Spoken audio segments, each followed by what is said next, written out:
we have a few more seats that we can guide people in, and then we can start.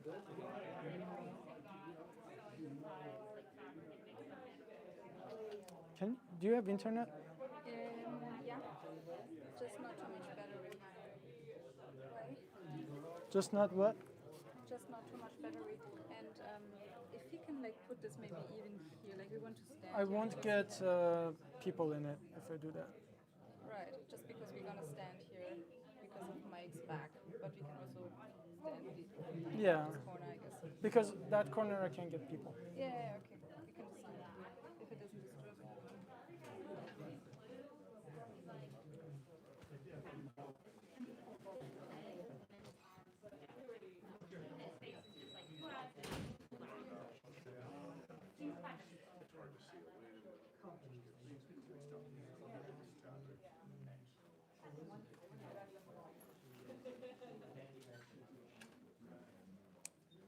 Hi guys, welcome. I remember you.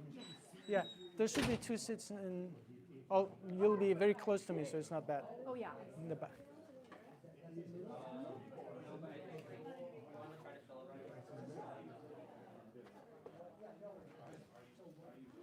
Could you go to my YouTube? Yeah. There should be a live stream going on. Yeah. Click on the live stream. I just want to make sure that there is sound.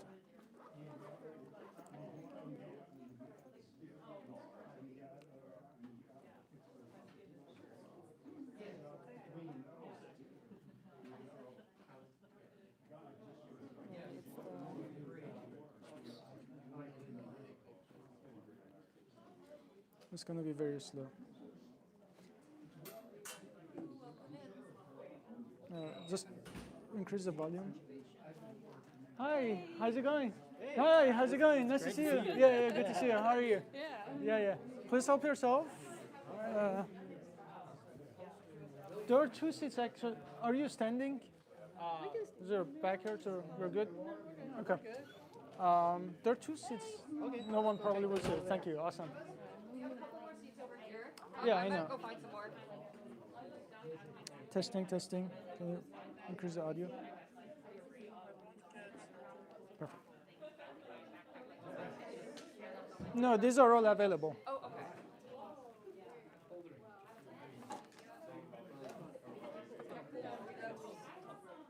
Sorry. Oh, sorry. And those are also available.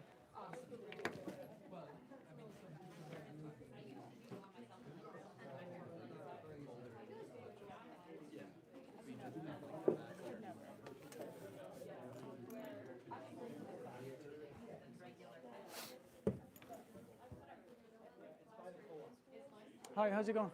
Faraz, nice to meet you. Yeah. I'll be sitting. Feel free to grab a seat. Okay, you're fine. I get stiff when I sit. Oh, yeah. This is live streaming, just FYI. Oh, okay, yeah.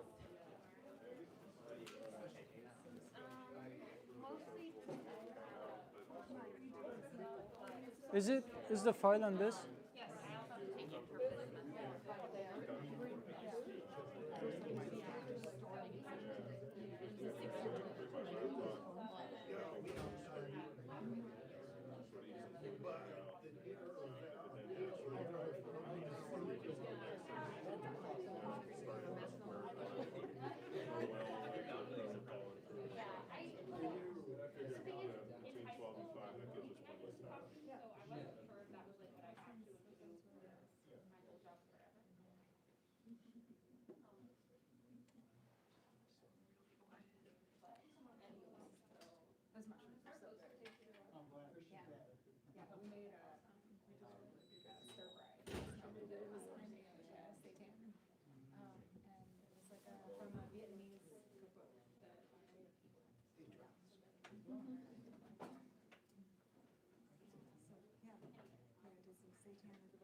Hello, guys. Hi.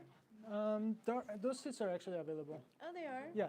Can you put that backpack away and, yeah, we can just put them in front, actually. Put the backpack here, please.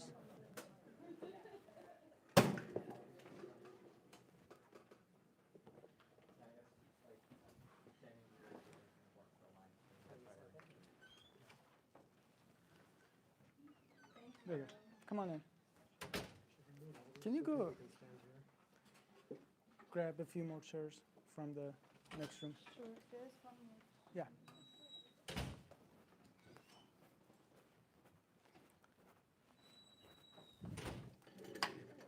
Sorry guys, give me 3 minutes and then we'll start. We have higher demand than expected.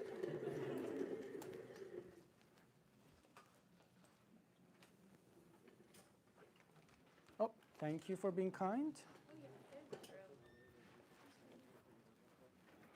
You know, that potentially could be a good idea. What? People standing like over here. Yeah, we can put the backpack. Yeah, sure.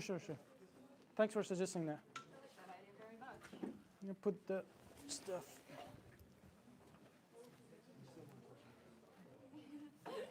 I appreciate that.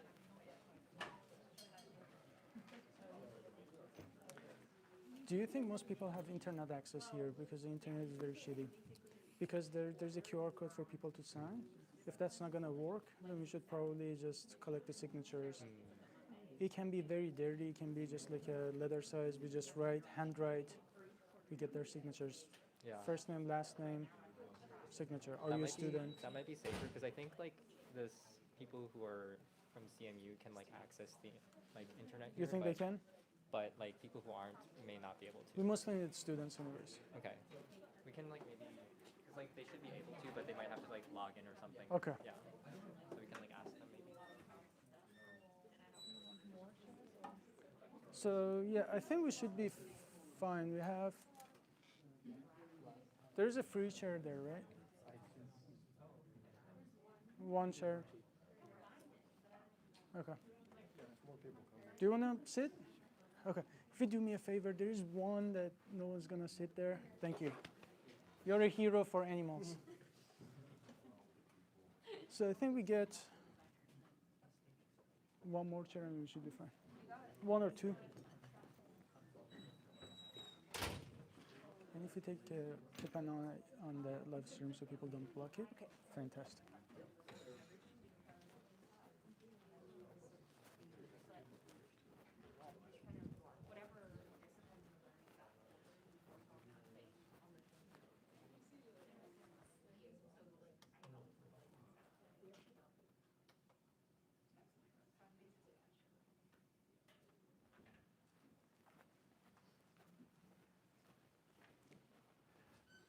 Well, hello.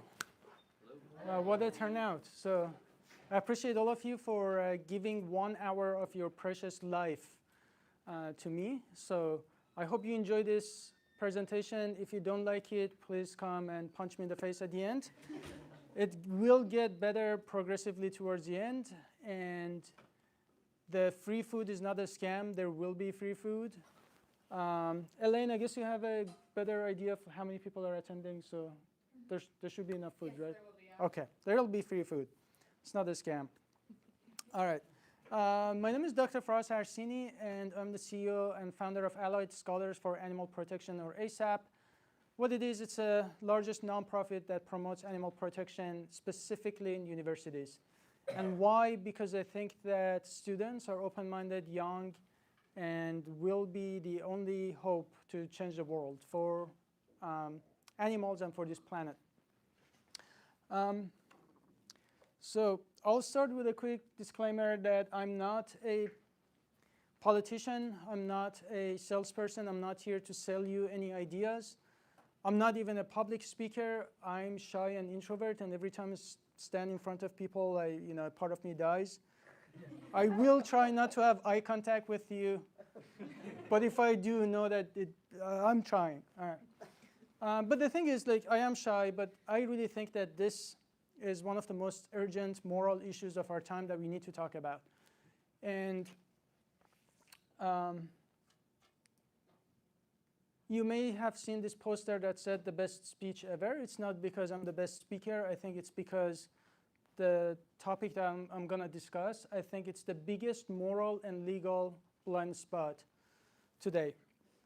I will make jokes, and so feel free to laugh. If you don't laugh, that means it was a terrible joke. But also, there will be parts where I will make us all uncomfortable. I will show you things that you wouldn't see otherwise. And so please bear with me when I show you things like that. And also, before I start, I really want to, I say that from the bottom of my heart. If you are here for whatever reason and gave it an open mind, that's all I'm asking for. So thanks for showing up anyways. I'm very much inspired by these three individuals and people like them. One question I want you to ask yourself is that, what is it about them that today we really like them? What is that quality that these people had in common? And I want you to look at their eyes. In today's world, we always talk about, do something that makes you happy. But I actually, I used to have depression throughout my doctorate studies because I always did things that I wanted to do, but I was never truly satisfied because my heart was with something else, which is really just protecting animals, and was doing different things. I learned that one of the best things to do in life is to pursue satisfaction. And the best thing to say here is that look at their eyes. They don't look happy in the way that we define happiness. And if you are happy, I can inject you with chemicals and make you feel happy, but there will be sadness and sorrow after that. But if you do something that is meaningful with your life and fulfilling, I think that would be the end goal. Yeah, guys, there is a chair there, maybe. Yes, please. And sorry about this. I have ADHD myself. I know that every time the door opens that I lose you for a few seconds, but please bear with me.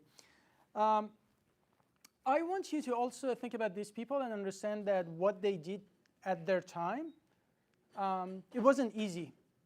And today, exactly the reason that we have respect for them is because they had the courage to do something that wasn't legal or necessarily normal at their time. They had the courage to speak up and defend victims. And today, this is your chance. Whether you're vegan or not, this is your chance to stand up for the biggest blind spot in our legal and moral system. And don't stop there. These people didn't just acknowledge that there was a problem. They did something about it. So I'm going to ask you a couple of questions, and I want you to ponder upon them.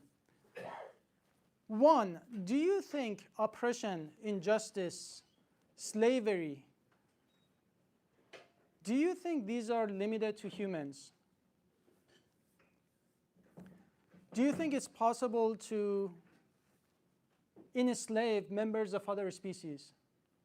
Because if we accept that other animals are individuals, no one says they're identical to us, but they are individuals, they're not objects.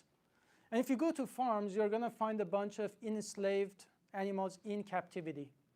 Is it possible to enslave, oppress, and be unjust to members of other species?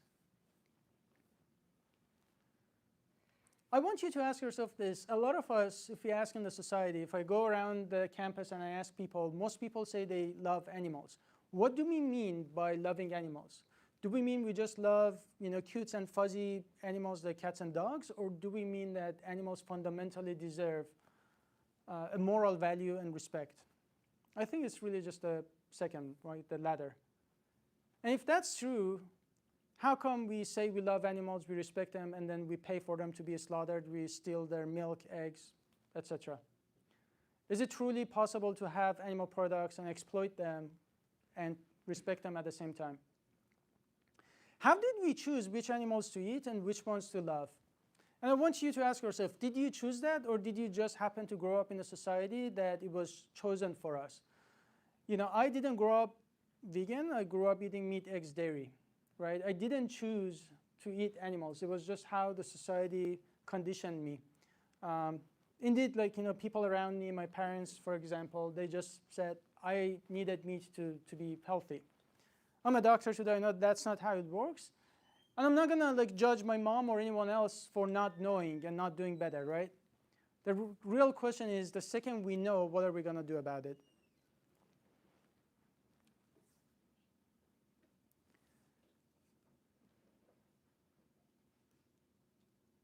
do you think that saying that something has been done for many years is a good reason to continue doing that? Do you think taste, pleasure, convenience, culture, do you think these are good reasons to keep hurting animals? And lastly, a lot of people talk about humane. Yeah, of course factory farms are bad. Maybe there is an ethical or humane way to exploit animals. I want you to ask yourself, what is humane really? What does the word humane mean? It means act of kindness and compassion. That's really what the dictionary definition is. But a lot of times we use it, so it's a marketing tactic for animal industry now to make people feel better about eating animals. But is there a kind and compassionate way to enslave, to torture, to rape, to oppress someone?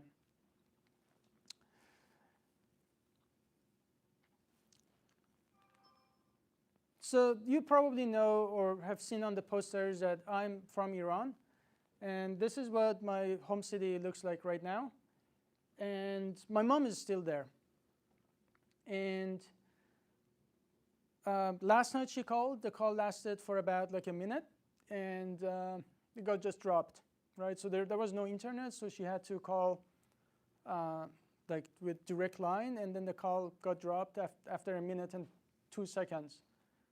And it's honestly even worse because I got excited because it means that she's okay, but then when the call gets dropped, it's either they also disconnected direct phone lines or the alternative is a bomb. So as I'm talking to you, I don't know if my mom is alive. I called back and it just didn't go through. But the reason that I have the audacity to stand in front of you and talk about animals is because I don't need to convince you that bombing people is wrong. Or oppressing people for whatever reason. And this is not a political comment about Iran. You know that people deserve to be free. But I'm here to challenge this other idea, which in my opinion is the biggest blind spot in our moral system, what we do today to animals.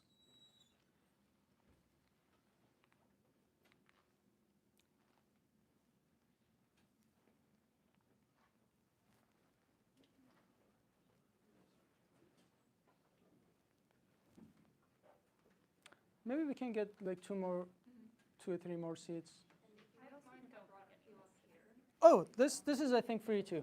Please join us here. Yeah.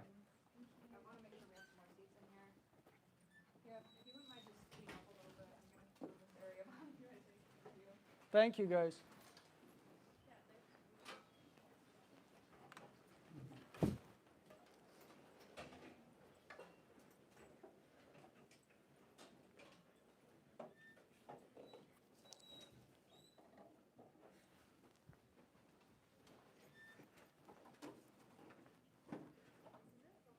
You mind if you slide a little that way so we put this.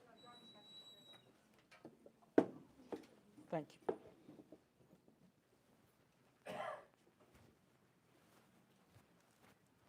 Who's sitting here? This is for Mike because he has back Okay. problems.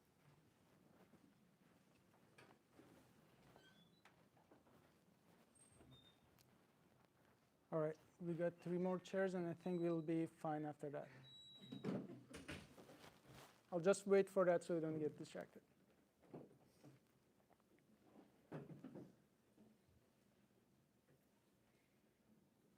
Cool. So this is what I mean when I say this is the biggest blind spot. I took this picture from a flight from Austin to Chicago. Most people don't see anything wrong in this picture. And when I zoom in, this is what I see. Do you guys know what these are? Yeah. So in every single building here, there are hundreds of thousands of individuals being enslaved, waiting to be slaughtered. They have no value aside from they're a money maker, and the second that they don't make money, they're killed. The question I ask myself is that in what kind of society are we living that we call ourselves like kind, compassionate people, animal lovers, decent people, We talk about all these values of justice and liberty and all that stuff, yet we allow this to happen in our backyard. Just a few weeks ago, I think like 4 weeks ago, Americans alone ate about 1.5 billion chicken wings. About 800 million chickens had to be killed. Not because anyone needed chicken wings to survive, it's just, it was Super Bowl. In what world is this justice? And imagine this, if in the US, in our culture here, replace chickens with dogs, it would be illegal and there would be riots everywhere. Just fill out these things with dogs, we would not have allowed that to happen. So what's up with this cognitive dissonance and double standard? What is so unique about dogs that we care about them so much, but when it's like pigs, cows, chickens, we suddenly don't care? This is the map of only slaughterhouses in the US, not even farms. We have turned this beautiful country to one giant slaughter machine for billions of animals. I want you to ask yourself why. Why do we let this happen? I told you that despite the fact that I have other shit to deal with in my personal life, with everything that's going on in Iran, I still talk about this. Because statistically, logically, rationally, mathematically, ethically, show me something that causes more pain and suffering in the world, I will shut up right now. I will go focus on that form of injustice. But there is none. You think about the scale, show me something that kills more individuals than this. None.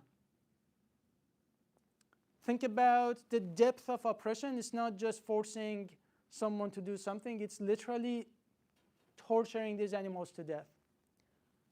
3, neglectedness. This is the most neglected form of injustice. Most people understand many other forms of injustice, but when it comes to animals, it's in our blind spot. And the good thing about this is, on the bright side, we have, if the world decided that this needs to stop today, it will stop.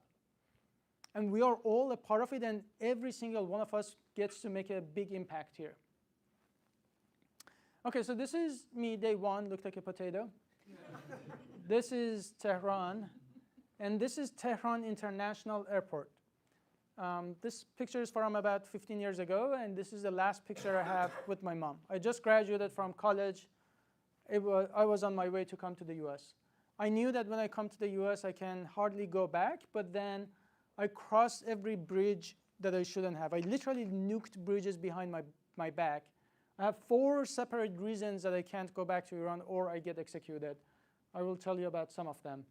But I always share this picture with, I feel uneasy because my mom, she's actually not religious, but if you're born in Iran, by default, the factory setting is that you're Muslim and you can't unsubscribe, or if you do so, then you lose your head. And also, yesterday was Women's Day, I think, and it's just crazy. Like, I lived about 22 years of my life in Iran, and I still don't understand how these strong women just live like that in my home country. Like the regime decides that they must cover. Just imagine if somebody forced you to cover your body and your hair for the rest of your life. So I definitely care about these kinds of injustice. My bachelor was chemical engineering. So I was really interested in petroleum, but then there was this big oil spill, and I was like, oh my God, environment. So I became really interested in environmental issues. The reason I mention this is because I think that college is the first place in your life where you are exposed to different forms of injustice, and you are trying to understand, what is it that I'm gonna do with my life? And that's a question I want you to answer by the end of this conversation. Why do you study what you study? What is the end goal eventually? Making money, and then what? For me, it was, I was curious about environmental issues. Then, as shy and introvert as I am, my friends took me, this is me, I play music, and they took me to hospital to play music for children. So this was like a cancer center. And it was really hard to go to these hospitals, and you can see like there are like beds around the room, and these are terminally ill cancer patients. And it was really hard to go and suck that negative energy from the room and try to like bring a moment of happiness to these kids' lives. But that was a turning point for me, because I was like, well, if I really want to help cancer patients, maybe I should do something else with my life. So that's why I decided to come to the US and study cancer research, which is what I did for my master's, and then pursued my doctorate in biomedical sciences and ended up working in biopharma to make drugs for zoonotic diseases and pandemics. I actually got my green card through my research because it was that important. But even when I was doing something that I enjoyed doing, even when this job paid over $400,000 years ago, I still wasn't happy. I still wasn't satisfied. Because throughout this time, I became vegan, and to me, like what we were doing to animals was still one of the top forms of injustice.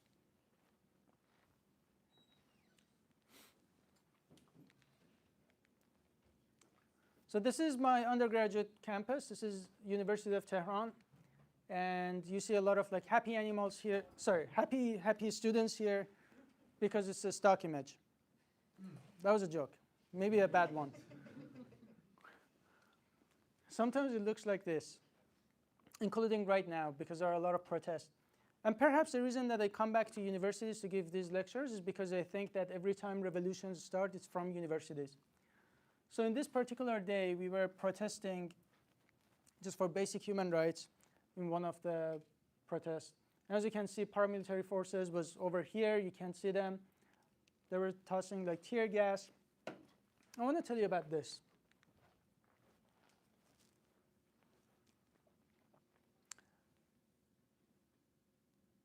This guy, all he did was showing us a peace sign. And the next thing I know, paramilitary forces attacked him and started beating him in the head with batons. And I have no way of like telling you what it feels like when you see someone being beaten up. It's not like a fist fight that somebody gets like nosebleeds. Like, this man is going to die. And we couldn't do anything about it. And as I thought things can't get any worse, they actually broke the gate and started attacking students. At this point, I was also tear gassed.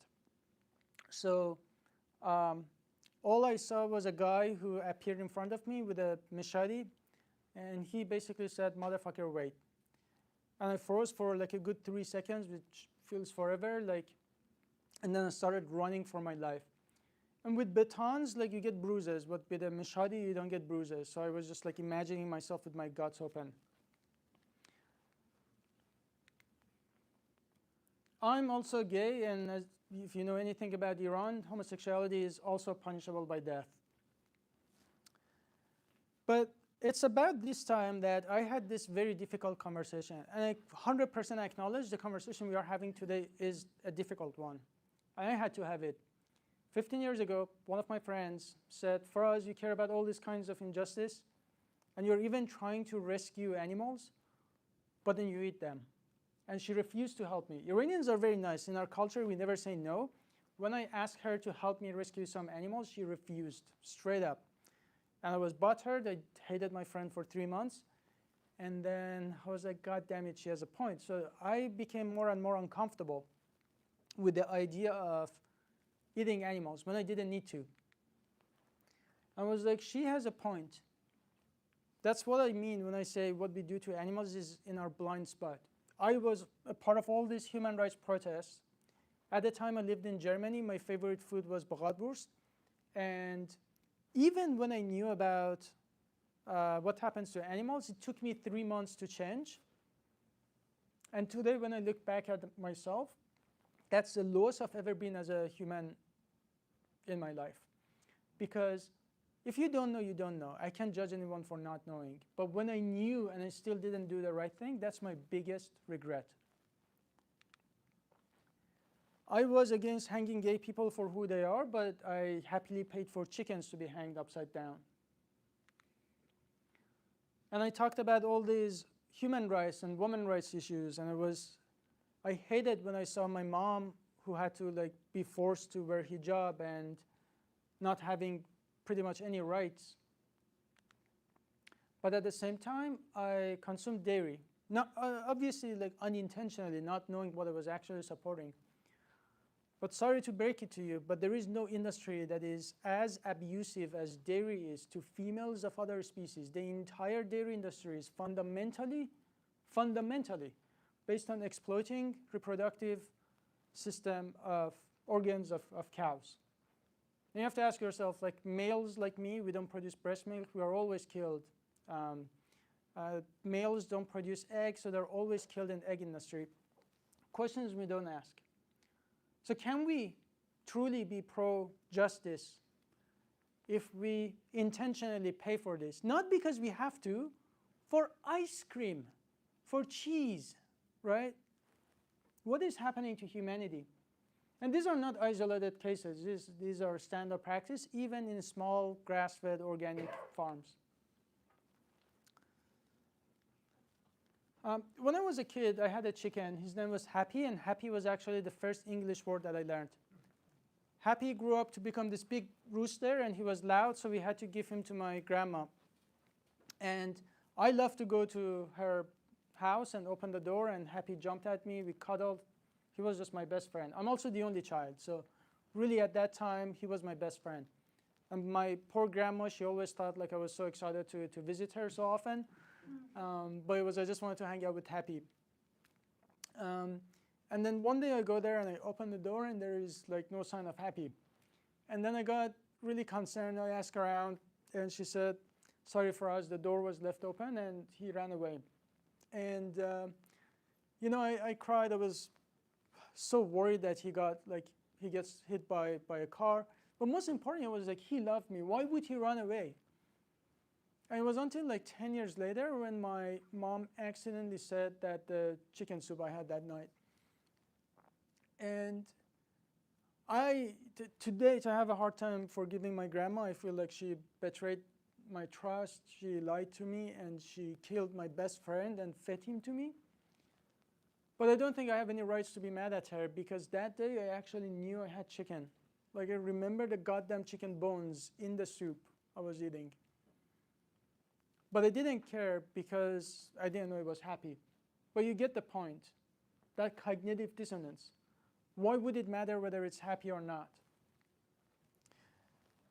What made, so in Iran, bacon is illegal.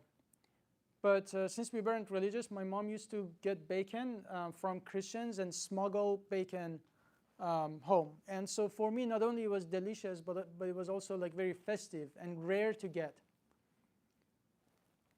But the reason that it becomes so easy to give up these animal products is first the realization that they weren't ours to begin with. This is somebody's body. And I know that if I was eating something and someone said, this is your dog, this is Happy, it immediately stops being food. And so when you make this connection that all these animals, meat, eggs, dairy that we are eating are body parts or fluids of animals who have been exploited, going vegan becomes the easiest thing. Now raise your hand if you know what ag-gag laws are. 1, 2, 3, 4, 5, 6, 7, 8, and half. Ag-gag laws prevent whistleblowers to show you the truth. That's what it is. Ag-gag laws they usually get struck down by the Supreme Court because they are not constitutional and they go against First Amendment, but animal industry tries anyways.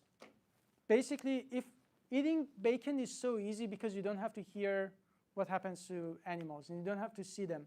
And if I go inside a farm and just recorded what happens and showed you the truth, then I'll go to jail. So that's what these ag-gag laws do. But the question I want you to ask yourself is, what is happening inside that the animal industry doesn't want us to see? And if you know this, next time when you go to a restaurant, next time when you go to supermarket, pay good attention to marketing, the happy animals that they show you. And so to make my point to you, I will show you 3 minutes of what happens to animals. It's going to be uncomfortable, but please, even if you're vegan, I will watch it with you. It's really important to see that this is happening every second of every day. And while you're doing that, please empathize with animals. If I can make a quick request, please don't get up. There's not going to be sound, there's music. If you can't watch it, just look away. But when people get up, like, it distracts everyone. So just for 3 minutes, please bear with me.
What are we doing?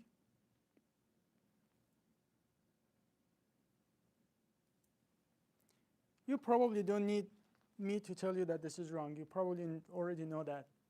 The real question is, what are we going to do about this, right? What are we going to do with your life, with your voice, with your career, with whatever is in your power to stop this? I want you to at least understand how angry I am. Imagine if someone was beating a dog in front of you. How would you feel? I feel like that times 3 trillion times per year. That's the number of animals we kill per year. Each one of them is an individual like the animals we value, and we do anything to rescue. When I came to the US, the first year was like heaven. I thought it's one of the best countries in the world, and I still do. And when I finally came out, I mean, being gay in Iran, it's not like I accepted it and I just kept it a secret, the depth of oppression is to a point that you think that there is something fundamentally wrong with you and you're sick and it will change and it's a phase. And so the whole time I was fighting who I was for a good 22 years of my life. When I came to the US and finally had a chance to be myself, I feel liberated like nothing else in my life. There's nothing that made me feel so liberated like that. I was so happy with this country that, are you telling me that I won't die for who I am? Until I became vegan.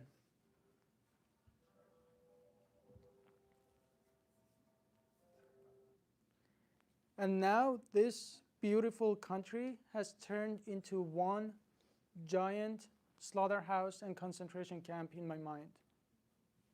Could it be that it's really easy today to say that I'm against racism and slavery and other injustices in the past because it's not happening today and it's socially acceptable to say these things? In fact, it's socially beneficial to put these labels that I'm against this and that. The truth is, and you know that, the truth is 95% of us or so, majority of us, would have gone with the flow if we were born 200 years ago.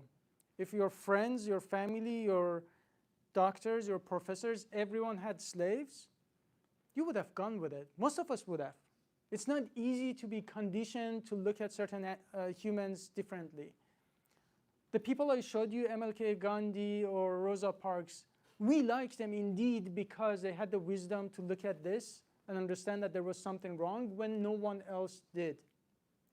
And so my only question for you is, could it be? Slavery used to be in our blind spot. 100 years ago, the women in this room couldn't be here or couldn't vote. Could it be that these other animals are in moral blind spot today? And if so, then can you imagine how wrong we are? Because people say 50 years from now, we're going to look back at what we are doing to animals the same way we are look back at injustices in the past. But the question is, which side of history do you want to be? And I tell you this, perhaps before coming to this room, you just didn't know about what's happening, and that's totally fine. It's really easy to not see that. But now you have no excuse. And if you went 200 years ago, you had three options. You could either go with the flow like most people. Two, you could acknowledge that we have a problem, but then you say, oh, it's just too inconvenient. Or three, you could be some of those courageous people who did the right thing. And literally the only reason I'm in front of you is because I believe in you, that you're that courageous person who has that courage to do the right thing right now. I want to show you that what I'm talking about is called speciesism. It's discriminating against members of different species with this analogous to racism and sexism, okay? But I want you to understand that just like racism, it's a learned behavior. Earlier I asked you, how did you pick which animals to eat, which ones to love? You didn't. This idea got installed in our brain, and I think one of the philosophers, I think it was Descartes, who said, we have the moral responsibility, like all of us, all the beliefs that we hold, we didn't come up with it, for most of them. It's from society, parents, etc. We have the moral responsibility to pick each. It's like a basket of good apples and bad apples. We should pick every apple, look at it, and say, is this good? If it's good, we keep it. If it's not, we get rid of it. And I want to show you how these kids reacted when they learned that the food they were eating were basically dead animals. I want you to pay more attention to what parents are actually telling them. They don't want to eat them ever. Do you think, so what will you eat instead? I will eat whatever there's on the table, but not chicken or meat. Why do you think you don't want to do that? Because they're animals and I like animals. So what will we do if we miss eating chicken and meat? I don't miss eating chicken and meat. How about fish? Fish? Yeah. Fish?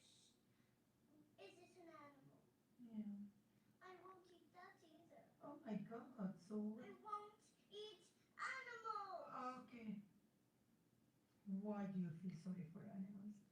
Because they're nice, and I know that we cook them sometimes, which is not very nice. Yeah. Do you think they suffer? I think that they don't really like being cooked in the oven. I don't like when people eat apples. I just don't want them to chop them. You don't want them to be chopped up. But they taste very good. They taste really good. You don't eat horses. You only eat turkeys and chicken and pigs and cows. Speciesism. So we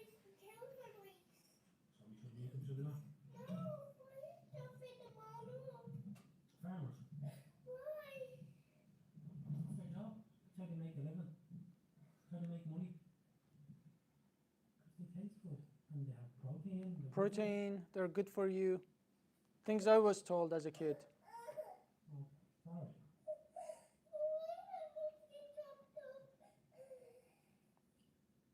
Okay, last one.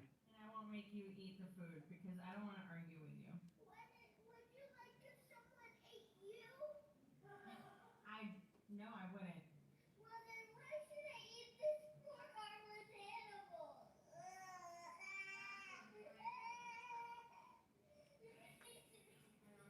Okay, but do you understand what I'm saying? We didn't kill this animal. It's good for your body. Good for Jesus you. created animals Jesus. for us to eat. Baby, do you understand? I just want you to be healthy. It's food, baby. I'm not hurting you. It's food. Well, you're hurting the animal. I did not hurt the animals. Good girl. Alana, eat it, chew it, and drink your water. Quick, quick.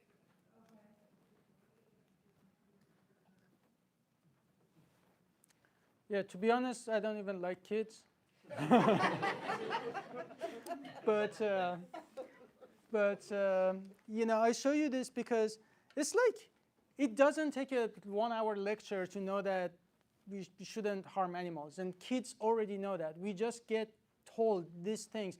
And now I have to talk to these students who go to the best universities, and they give me all these excuses, but it tastes good, somebody needs to make money, Jesus put animals here for us to eat, or we didn't hurt them, the bad things don't happen, like denial. And I'm like, did we come up with this, or are these things that we just heard from somewhere and we are just repeating, right? That's a core thing here.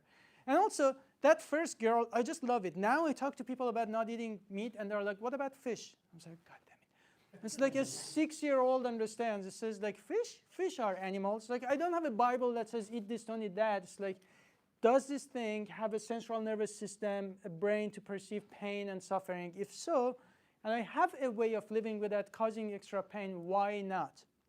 A kid understands that. And this is what happens if you actually try to harm animals in front of kids. And this probably used to be you as well.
You know, amongst everything, that just last bit really hits me hard because I don't know, the kid sort of saved that chicken and almost like, go be free little guy.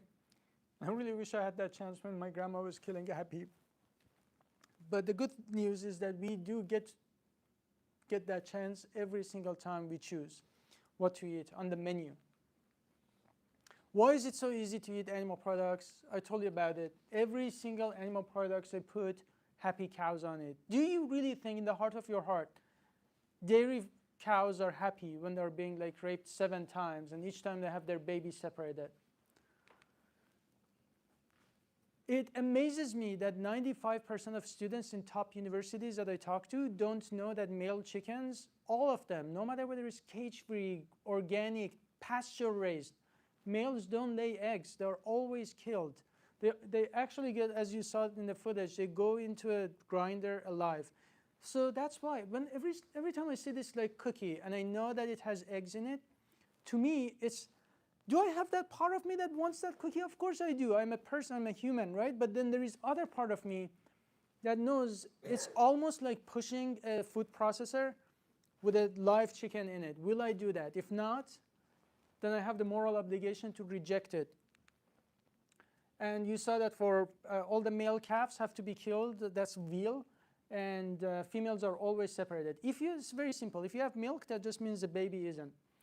I was talking to a student at Harvard, and he could not believe that only female cows produce milk. He was like, he said, let's fact check. He started fact checking. I was like, let's do it. But I don't, it's laughable, but actually that was me. Like, I never thought that, wait a second, cows are just mammals like us, only produce milk after pregnancy. And it's crazy that we don't think about it, right? So when you do, next time in coffee shop, when you see dairy milk, that just shows you the cow was exploited, already killed, had her baby separated a few times. We just can't do it. I want you to think about this as not just a diet, rather a form of injustice. If there is one take-home message from this talk, veganism is not a diet. It's not like vegetarian. I'm not asking you to please go gluten-free. It's about justice for animals. It's rejecting exploitation of animals. If you're wondering what this is, when you evaluate a form of injustice, you should look at it from the victim's perspective.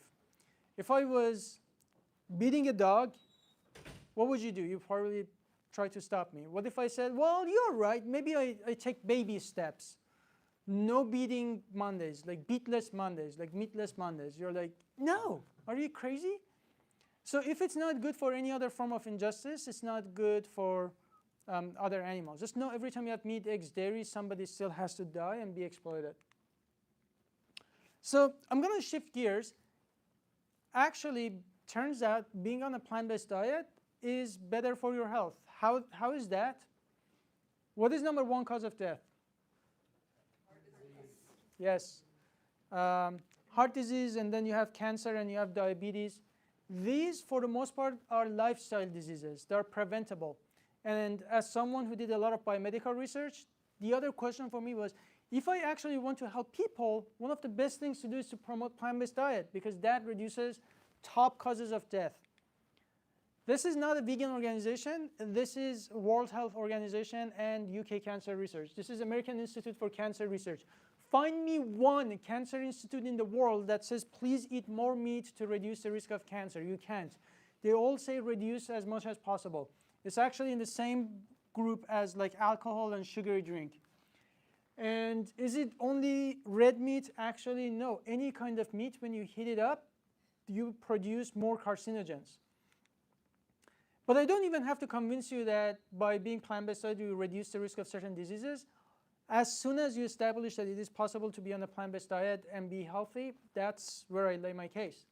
This is a position of Academy of Nutrition and Dietetics, not a vegan organization, however, the biggest association of dietitians in the world. It says, appropriately planned vegetarian or vegan diets. Appropriately planned. So of course you can be vegan and eat Oreos and French fries. They're vegan, but it's not healthy. Any diet that you are on, you should appropriately plan it, obviously. But if you do so, then it's healthful, nutritionally adequate, and may provide health benefits in prevention and treatment of certain diseases. They are good for all the stages of life, including pregnancy, lactation, infancy, childhood, adolescence, older adults, and for athletes.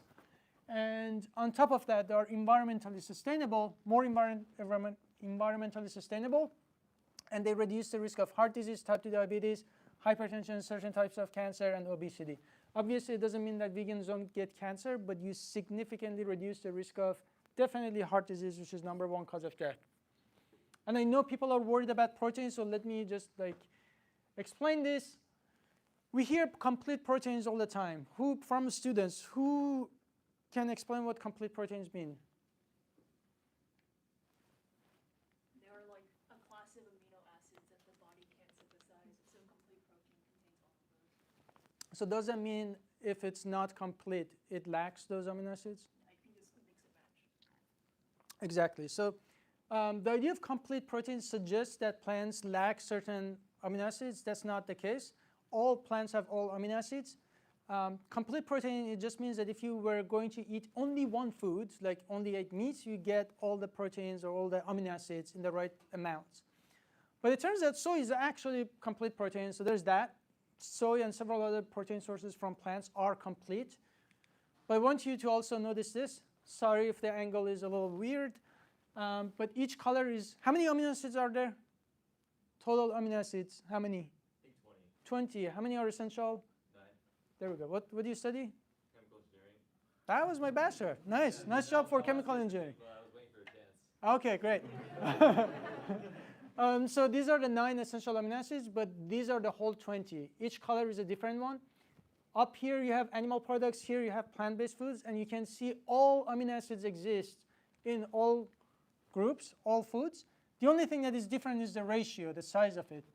So if you were going to eat like only rice, like you are on an only rice diet, then sure, you might be low on certain amino acids. But if you are eating a variety of foods, but think about, like when I talk to people about veganism, the first thing they're worrying about is like protein, but it's like, when was the last time you went to doctor and they're like bringing someone, they're doing CPR and like, oh, what happened? I just didn't get enough protein.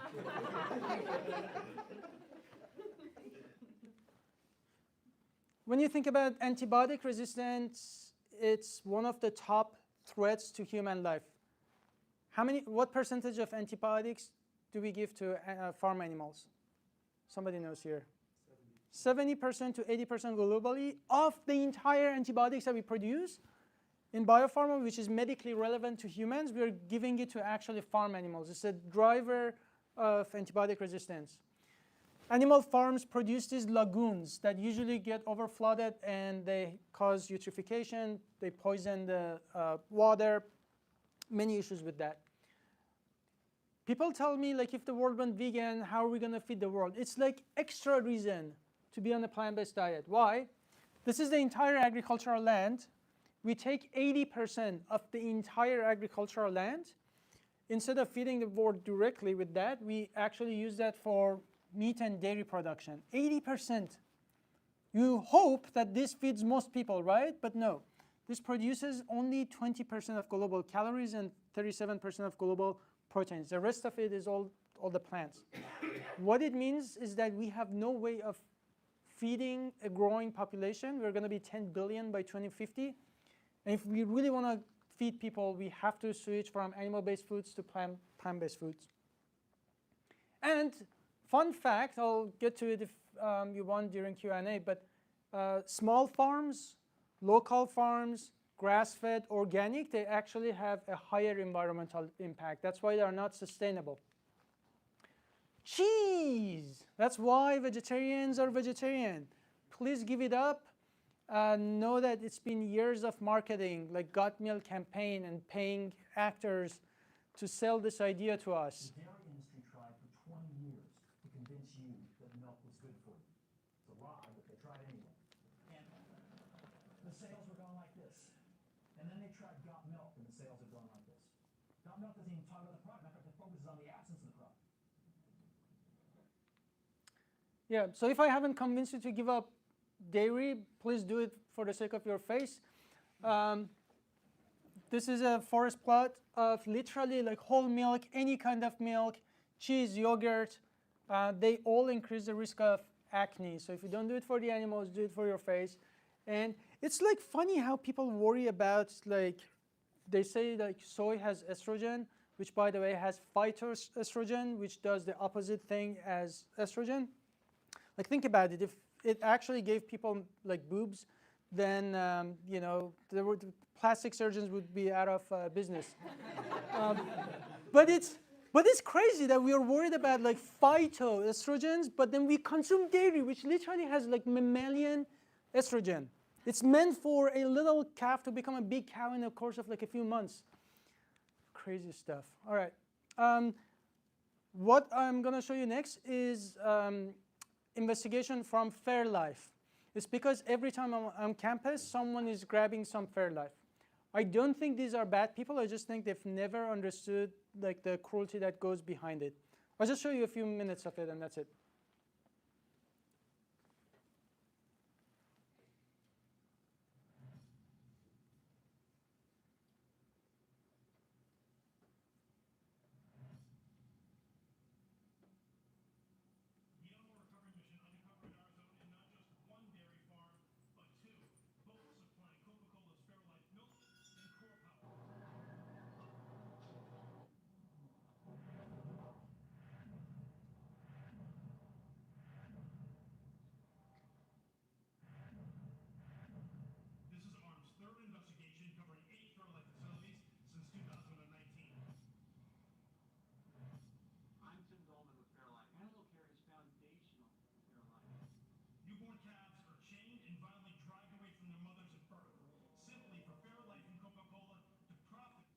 Okay, so I don't want to give you like bullshit you, and that's why I was actually talking to someone who said it doesn't happen in Texas. I'm from Texas. I was like, I live in Austin and I went to school in Texas. What I did is undercover investigation of one of the local farms. I literally like risk my immigration status to just go to this farm, and you can leave it up just for a few more minutes. There's nothing graphic about this, but I want you to see that taking away like baby calves, all that.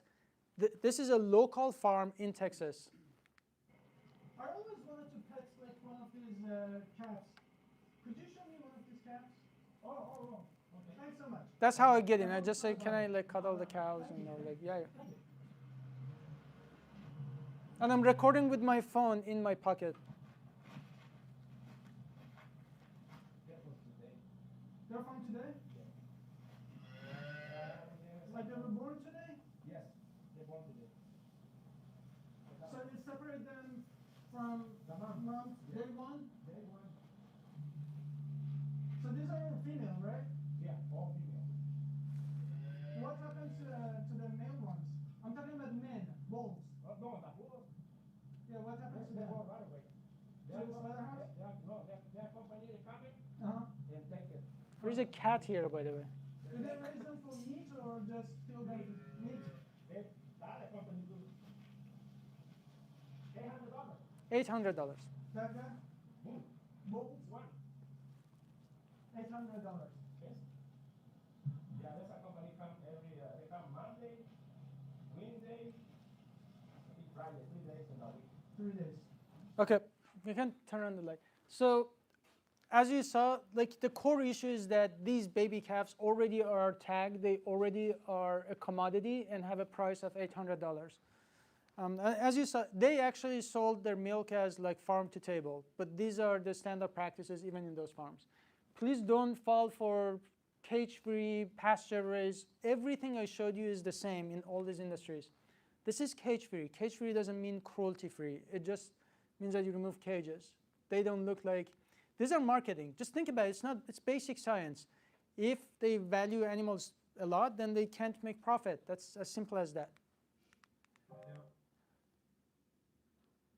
But the good news is I just show you, so the biggest problem for me going vegan was I thought that there is nothing else for me to eat and I have to eat lettuce and tomatoes for the rest of my life.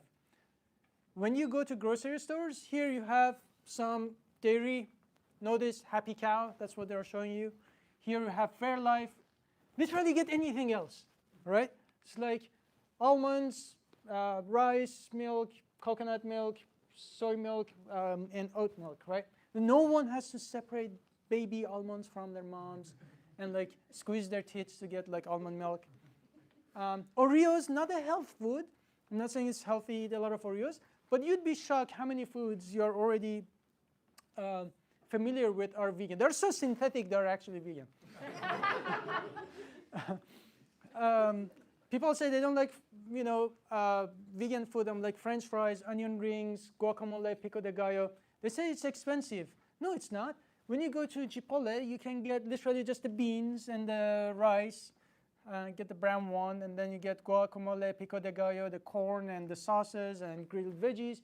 Literally all you have to do is to replace dead animals with, what do you call it, sofritos, whatever. And it'll be healthier and cheaper, by the way. I love lasagna. I take my self-confidence in chemistry and I apply it in cooking. Does not work. So I still eat lasagna. You just buy the vegan one. I don't even follow the instructions. Peanut butter. Someone was saying like sometimes it's hard to be vegan. I'm like, you can always find peanut butter. Like you would never go home and say, oh, I'm really hungry, and you look at your dog and like, free food, right? It's like, sorry, buddy, time to go. Because we've been conditioned not to look at dogs as food. You would go to bed hungry and eating the dog is not an option. That's really just the power of looking at animals as individuals and not commodities and foods. Pasta, bagels, fish, ice cream. You probably didn't know, but sometimes like in Ben & Jerry's, all you have to do is to like spend 1 calorie, turn this shit around, and buy the one that says non-dairy. That's all you have to do, not to pay for the biggest abusive industry on earth. If you're dying from protein deficiency, Cliff bars and Luna bars, and this Thanksgiving, instead of paying for 60 million turkeys to be exploded to death so that we have some ass turkey, bread, whatever on the table, buy tofu keep, cause some drama in your family. It's worth it. It's worth it. These are the conversations we've got to have. And people say it's a tradition. When you go vegan, you don't give up who you are. You don't give up your identity. You can be left or right. You can still fight over Thanksgiving dinner. No one's taking that away from you. But I ask you this. If your entire tradition depends on a dead bird on the table, and there is like what is unique about Thanksgiving? We get together, we have these conversations. If all of that goes away, if there's no dead bird on your table, that says something about the quality of your relationships. Beyond Burger and Impossible, when you really, these are not health food. People say, oh, that's highly processed. Brother, the night you decided to have burger, we're not eating healthy that night, right? It's meant for people who really want to just cheat. But you don't cheat on your ethics. You can always have these options instead of like harming animals. There's sushi, there's like Takis and Doritos and all kinds of chocolate and even eggs. But before I wrap it up, can you actually make a difference? If you go vegan today, think about it. I ask you to think about it as a matter of injustice, right? If you and I are not racist today, racism doesn't end. But we can't just use that as a green light for us to be racist. So of course, if you go vegan, the entire animal industry doesn't go away tomorrow. But if you understand that it's a wrong thing to do, it's our moral responsibility not to be a part of it. 2, I've been vegan for 15 years. All the plant-based milk that you have in coffee shops today did not exist 15 years ago.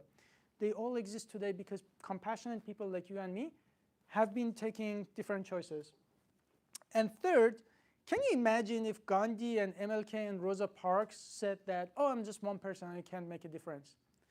Rosa Parks, poor oppressed woman, years ago, she wasn't even like a social justice leader. All she knew is that she is right and she shouldn't give up her seat. That's all she knew. And look what that started, right? And this is why I have hope. As pessimistic as I am, as depressing and like miserable as I can be, I still have hope. The reason is this. This is not the first time the society is absolutely wrong. This is not the first time we have this big blind spot in our society. And every time the society has changed, it was not because everyone did the right thing. It was because of a small group of people who did the right thing. And people say it's hard. If you think it's hard, it's because you're thinking about yourself. The second you put yourself in place of the victims, it becomes the easiest thing. And not only you would go vegan, but hopefully if you are vegan, you actually speak up. You don't become vegan because it's easy. You do it because it's the right thing to do. The right thing to do is rarely the easiest thing to do, right? And what can you do? First, if you are not vegan, this is your chance, right? Like I said, before coming here, maybe you had an excuse. Now, I'm sorry, you don't. And this is going to hurt, and I'm sorry, but I just want to be honest with you. If you talk about other forms of injustice, if you say that you care about different oppressions, it's very easy to say that. I will judge you based on your actions, not your words. If you intentionally pay for animals to be exploited and abused for ice cream and cheese, I'm sorry, I can't believe when someone says that they care about justice. Maybe you haven't thought about this. This is your chance, and if you need help, you have all of us. Every single vegan in this room will help you. But this is your chance. The first thing that you can do is to not be a part of this injustice. The second, this is the best country in the world when it comes to free speech. The fact that 80%, 90% of things I said, I would have been killed over it in my home country if the regime doesn't change. Use your voice. Use your freedom. What's good of your voice and liberty and things that you have in your power if you're not using it to defend the voiceless? And third, if you're a student, please think about your career. How can you shape your career? If you're a chemical engineer, for instance, that was my bachelor. I ended up working on cultivated meat or lab-grown meat, right? That's when you take stem cells from animals, you make real meat, and it doesn't hurt anyone, right? I'm not against meat, I'm against exploitation. If you're in finance, business, art, doesn't matter. You can always do something that is enjoyable to you, but also use it for a good cause.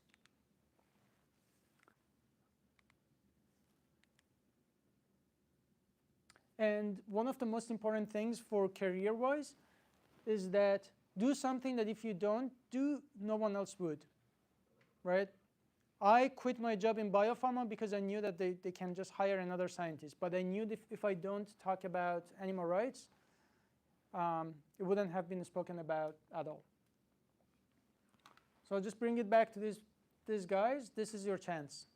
200 years ago, if you went back, which group do you want to be? The group that just goes with the flow, the group that says, oh yeah, I guess something wrong is going on, but you know, there are other things I need to worry about. But like I said, I don't even know if my mom is okay.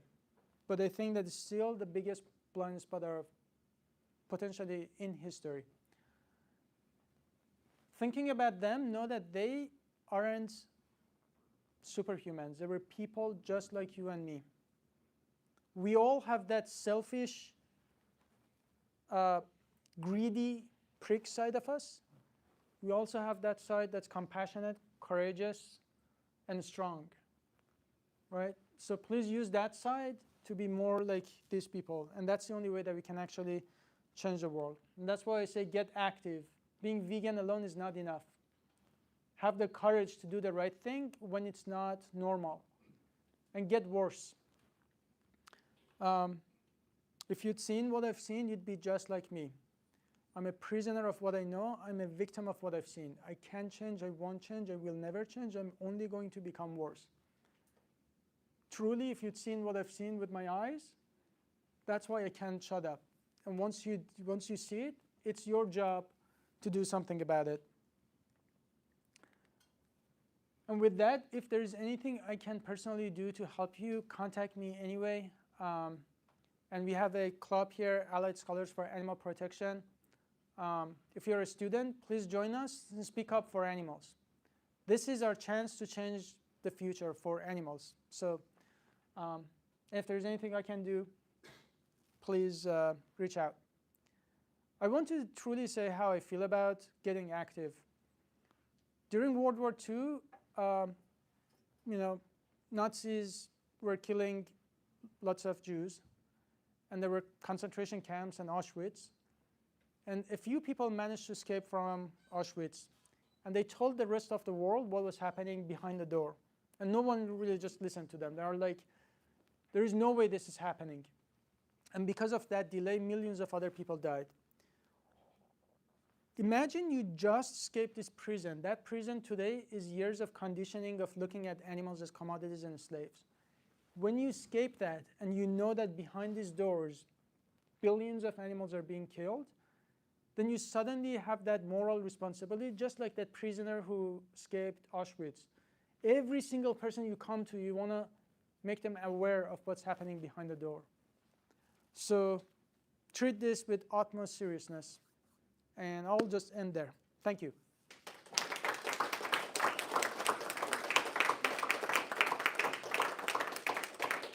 We're going to have free food.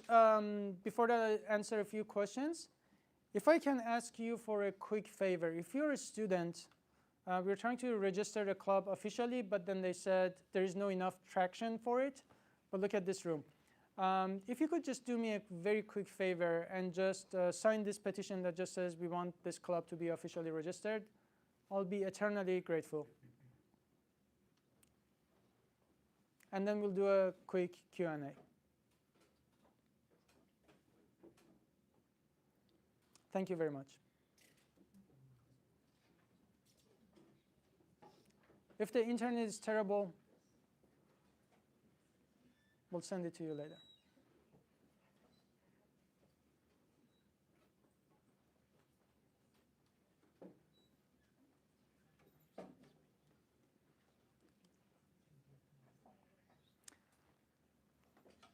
In the meantime, are there any questions? I start from students.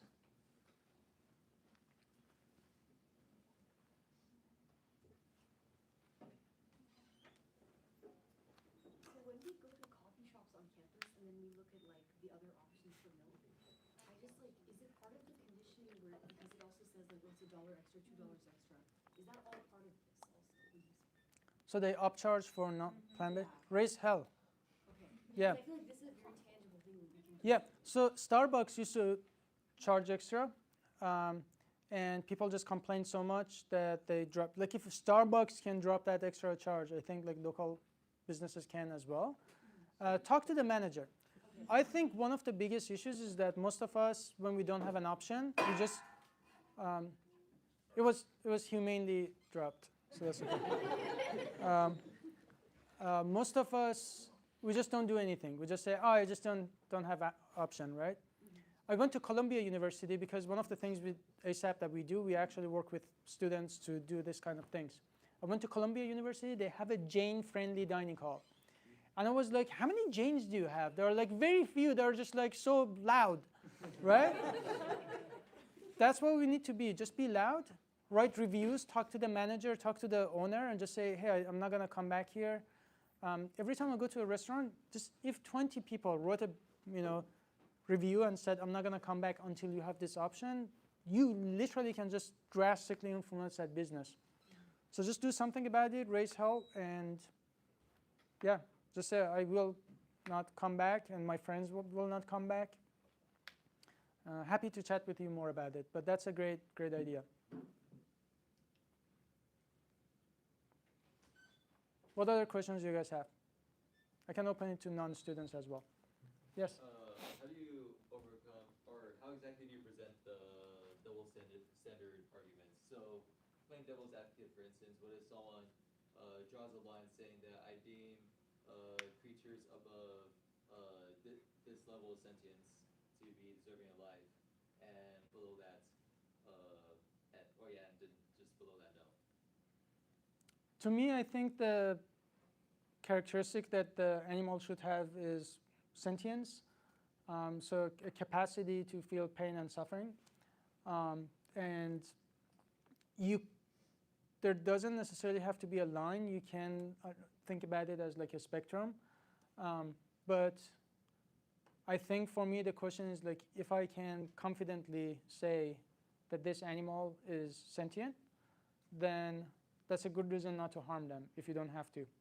It doesn't mean an insect is identical to a mammal, so you can still understand that there are animals in different like parts of the spectrum, but they all, to me, as soon as they qualify for having like sentience, a subjective experience of life, as soon as I can tell that this thing has a central nervous system, who's most likely capable of feeling pain and suffering, then that's a good reason for me not to harm them. If I may make a suggestion, a good argument that I've heard of is called name the trait. Name a trait, yeah. Yeah, where basically if you tell someone, okay, if you can name the traits present or absent in animals that present or absent in humans will allow you to treat them the same way, then you can maybe make a case. But most of the time, probably 99.999% of the time, no one can think of anything good. Yeah, that's a very good. What's your name? Alejandro. Alejandro, yeah. So what he's talking about is, I usually address it, but today for the sake of time I skipped it. But when I talk about animals and I use things like slavery, injustice, stuff like that, some people are like, oh, they're just other animals, you can't use that. And I'm saying, what quality do they lack that if a person lacked, you would treat that person like those animals? Because a lot of people haven't really thought about it. They say like humans are better, and I ask them in what way? Or like, we are intelligent. And I'm like, if intelligence is a measure, then would you just exploit and abuse someone who's not intelligent? They're like, oh, no, of course not. Well, okay, then what is it? So I think there was a philosopher who said, like, the question is not how intelligent they are, whether they talk. The question is, can they suffer? And that's valid to me. An answer I've heard about the distinguishing feature is the ability to think about the future and conceive of the future. How would you respond to that? Is there if somebody just sort of holds that belief, is there, I don't know, an approach you would take to convince them that that is still not an appropriate line to draw? You couldn't see the future, could you? I saw that there were two possibilities. You get my point, though, right? Like, is perceiving, like, is predicting the future, like, necessarily what if a person is not capable of, like, predicting the future? And also, maybe, like, predicting future says something about their cognitive ability. So maybe higher cognitive ability will give you, but it's also something that we can't really easily measure, right? Like, I can't really, we know that some animals are capable of doing that, but like to test it is very difficult. But I think a more fundamental way to, like, the easier way to look at it to me is like, can they feel pain? Can they suffer? Right? Yeah. No one likes people cannot by the magnetic pole, right? But birds can, so let's kill the people because birds are obviously superior. Yeah. How many chapters do you have? We have about 30 chapters. So we are in 30 universities. This is actually one of our new chapters. Kenneth in the back, can you raise your hand, please? He's the chapter lead. He is single-handedly the reason behind why you're in this room. So thank you.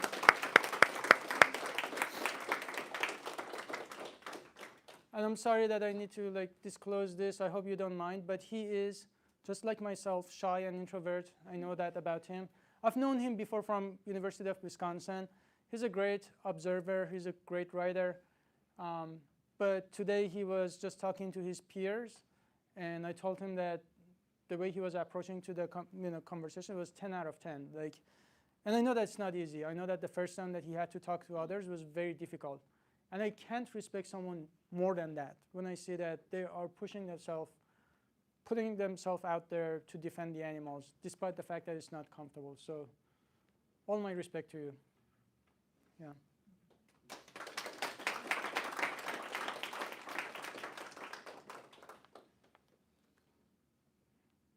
Kind of a spicy question, but I just want to return to what you said about raising hell here with the coffee shops. Yeah.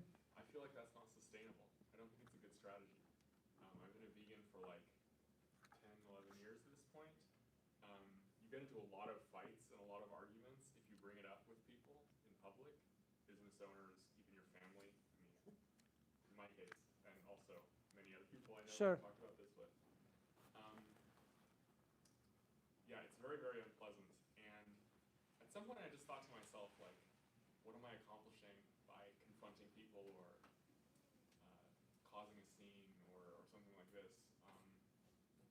answer is, like, that I settled on is,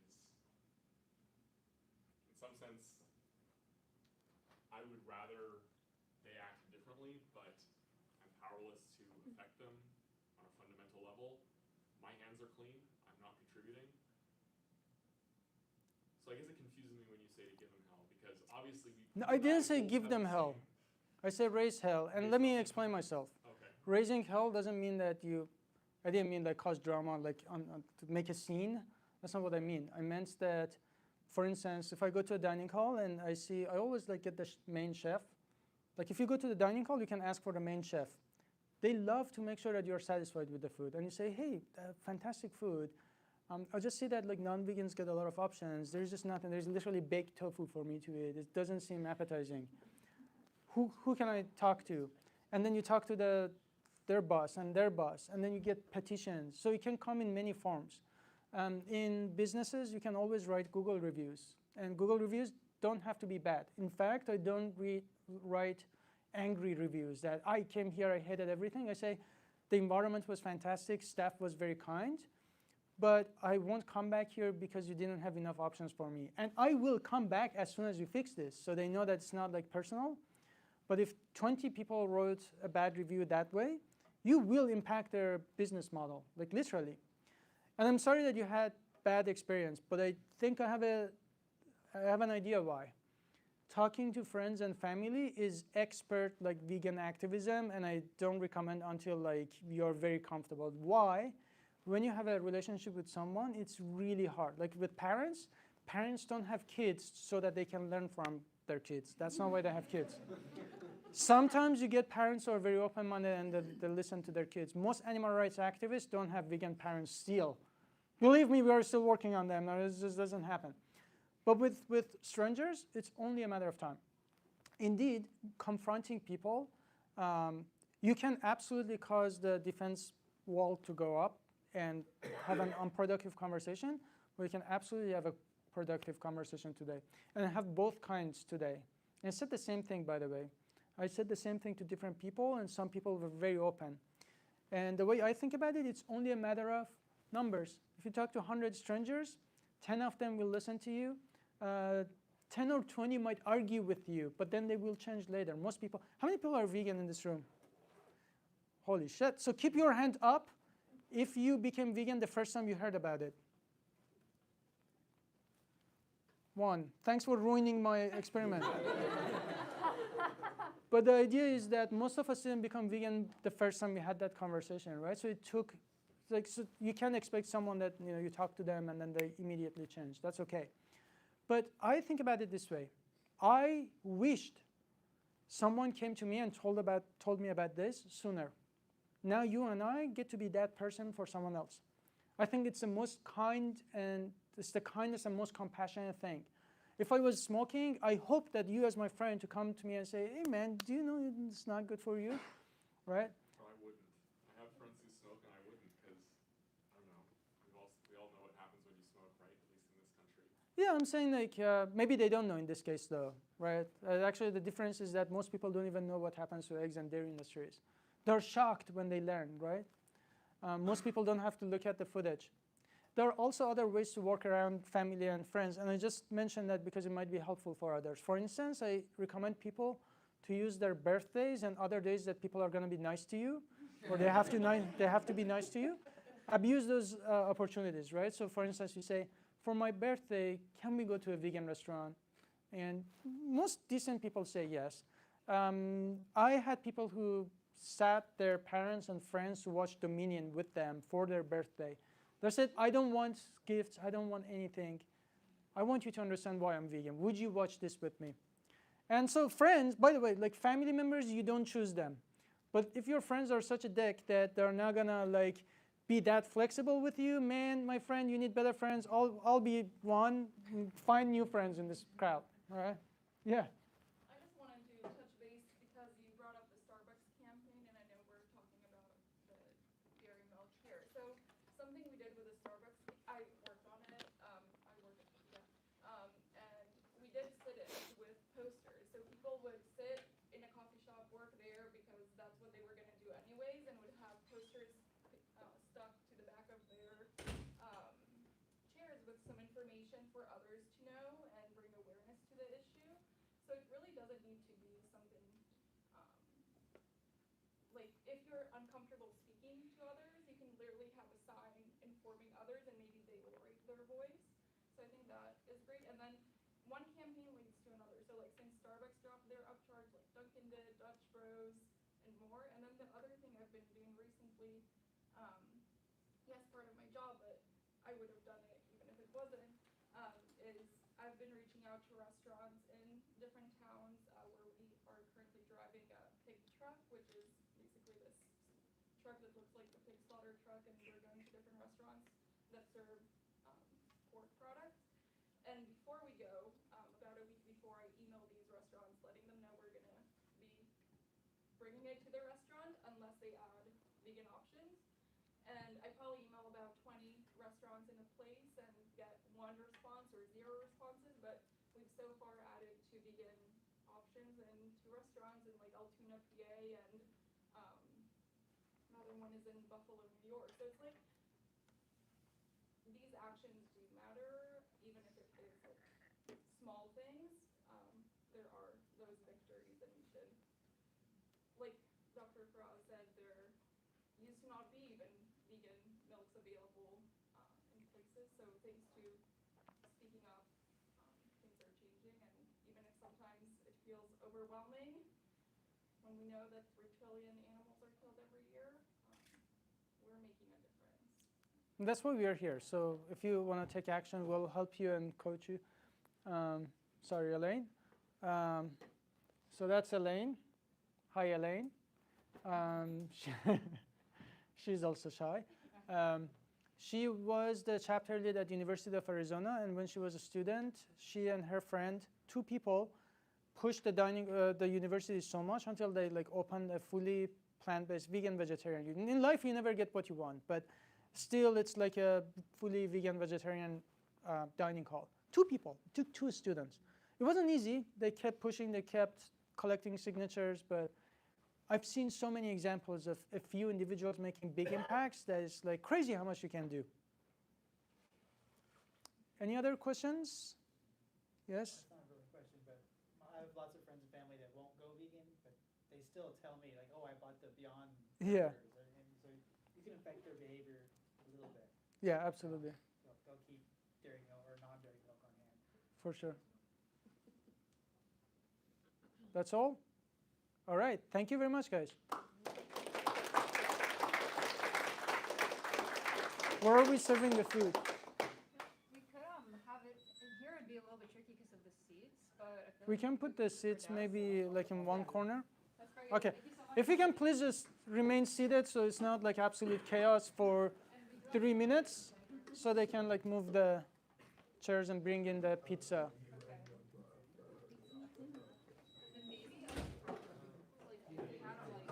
And also, yeah, if you can just bring the camera and put it somewhere, like in that corner, that would be fantastic. Sure would. Right.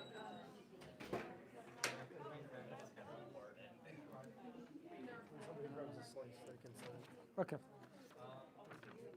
We'll put you in charge of this because you're good. Get people to please sign this. This is so that we can get the club registered. Okay. Before they get. Grab more from the. I'll give you a pen. Thank you, thank you. What's that? You're from India? Iran, but I have a lot of ties to India. I see. I had a friend with your last name. Oh, really? Yeah, in India. Yeah. Same last name as yours. Oh, really? Interesting. Mostly if they're students. Yeah. Maybe you need a board too.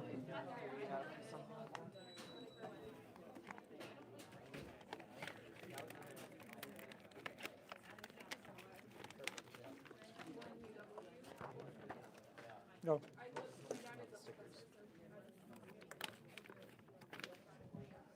Sorry, I don't want to hit your. So do we want to have straight school? It's just like a really Yeah. room situation. No, yeah.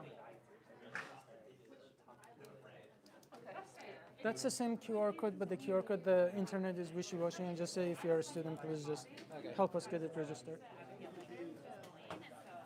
My pleasure. Thanks for coming. Yeah. so much. Yes. Yeah. Thank you. Thank you for coming. Yeah.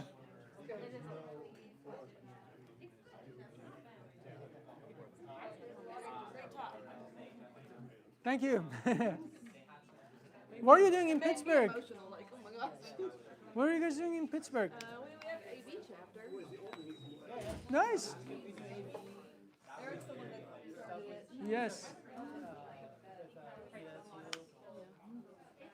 Are you with PETA? Who? Oh yeah, yeah, yeah. Yeah. There's a slaughterhouse. We've done some save vigils and stuff like that, but it's kind of like back. Yeah, awesome. It's like a tiny little halal. Thank. Yeah. Awesome. Yeah. Well, I'm on a tour, so I'm not gonna be back in Austin. You were in Waco? Yeah. I'm still in some groups in Waco.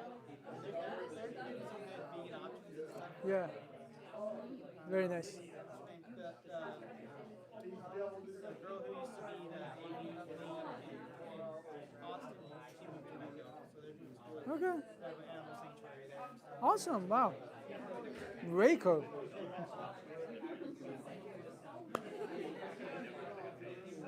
Very good presentation. Thank you. Sorry to hear about your mom. Yeah, thank you. I appreciate you being here, despite all the circumstances. Thank you. Yeah, I appreciate that. Where do you travel to next? Binghamton. That's our next university. Yes. Yeah, okay. What college is Yeah, Binghamton. Yeah, that's the name. Binghamton. Oh, okay. Binghamton. Yeah, that's a college in New York. We have a very good student there. That's also a new chapter, so I'm very excited. It just gives me a lot of joy to work with students who are so passionate. What do? You're here? No, I came with a friend here. Okay, nice. Thanks, friend. In a couple of weeks, we're having an AV potluck kind of thing where Okay. we're going over all the Amazing.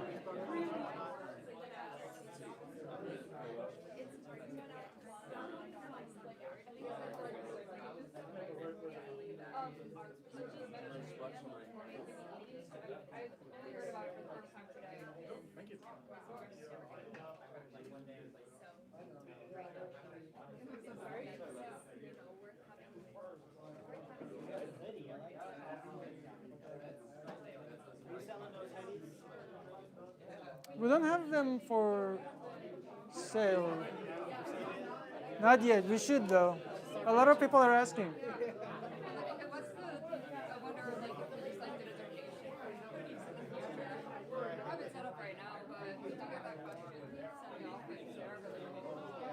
But if you know people who can like donate to ASAP, like that's where it goes really. So please help us if you know locals. Thank you. Yeah. No, it's not really about that, man. I really appreciate it. But even like amongst friends, because they might just know even that we exist. Yeah.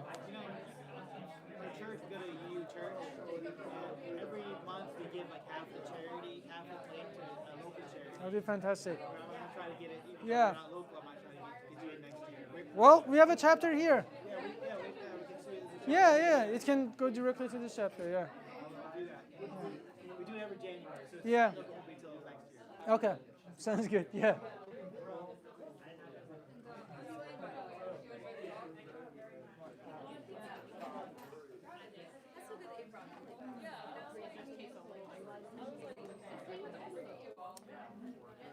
Can I get your phone? Which one? Pictures. Camera.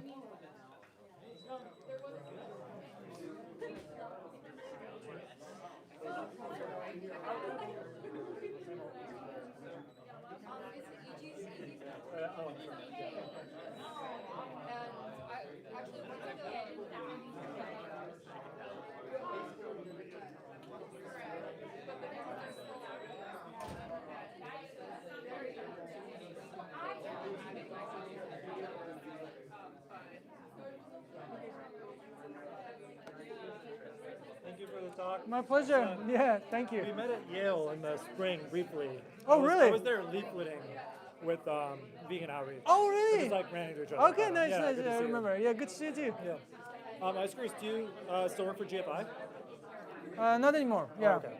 Yeah, I'm full time with ASAP now. Oh, awesome. Great. Yeah. So how long has that been? Since last September. Okay. Yeah. Cool. Busy, just traveling around. Yeah, so just traveling and inspiring students, and the best thing is to have like a quiet student become big voice. So Oh yeah, I'm sure that's cool. yeah, it really makes me happy. Yeah. So I appreciate you coming. Thank to you. Pittsburgh. Yeah. What was your name? Max. Max. Yeah. Okay. Oh yeah, someone mentioned your name. Okay, that makes sense. Yeah. Okay. Hi. Thank you for the talk. It's really engaging. My pleasure. You're so passionate about storytelling, and that's like the best thing. Yeah.